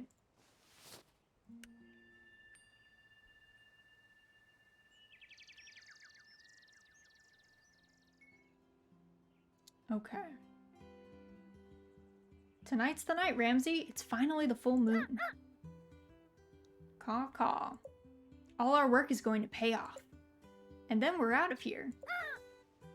Here, let me write some invitations real quick. You grab some paper and a pen. Dear resident of Flora, meet me tonight at the festival grounds. Sincerely, your village witch, Raz Von Tiesel. That should do the trick. Ramsey, I need you to deliver all of these to everyone today. Make sure they get them. I can't wait. Soon it'll just be me and my experiments, with no one to bother me with their requests. I'm going to finish up around here. I'll meet you in the village later tonight under the full moon.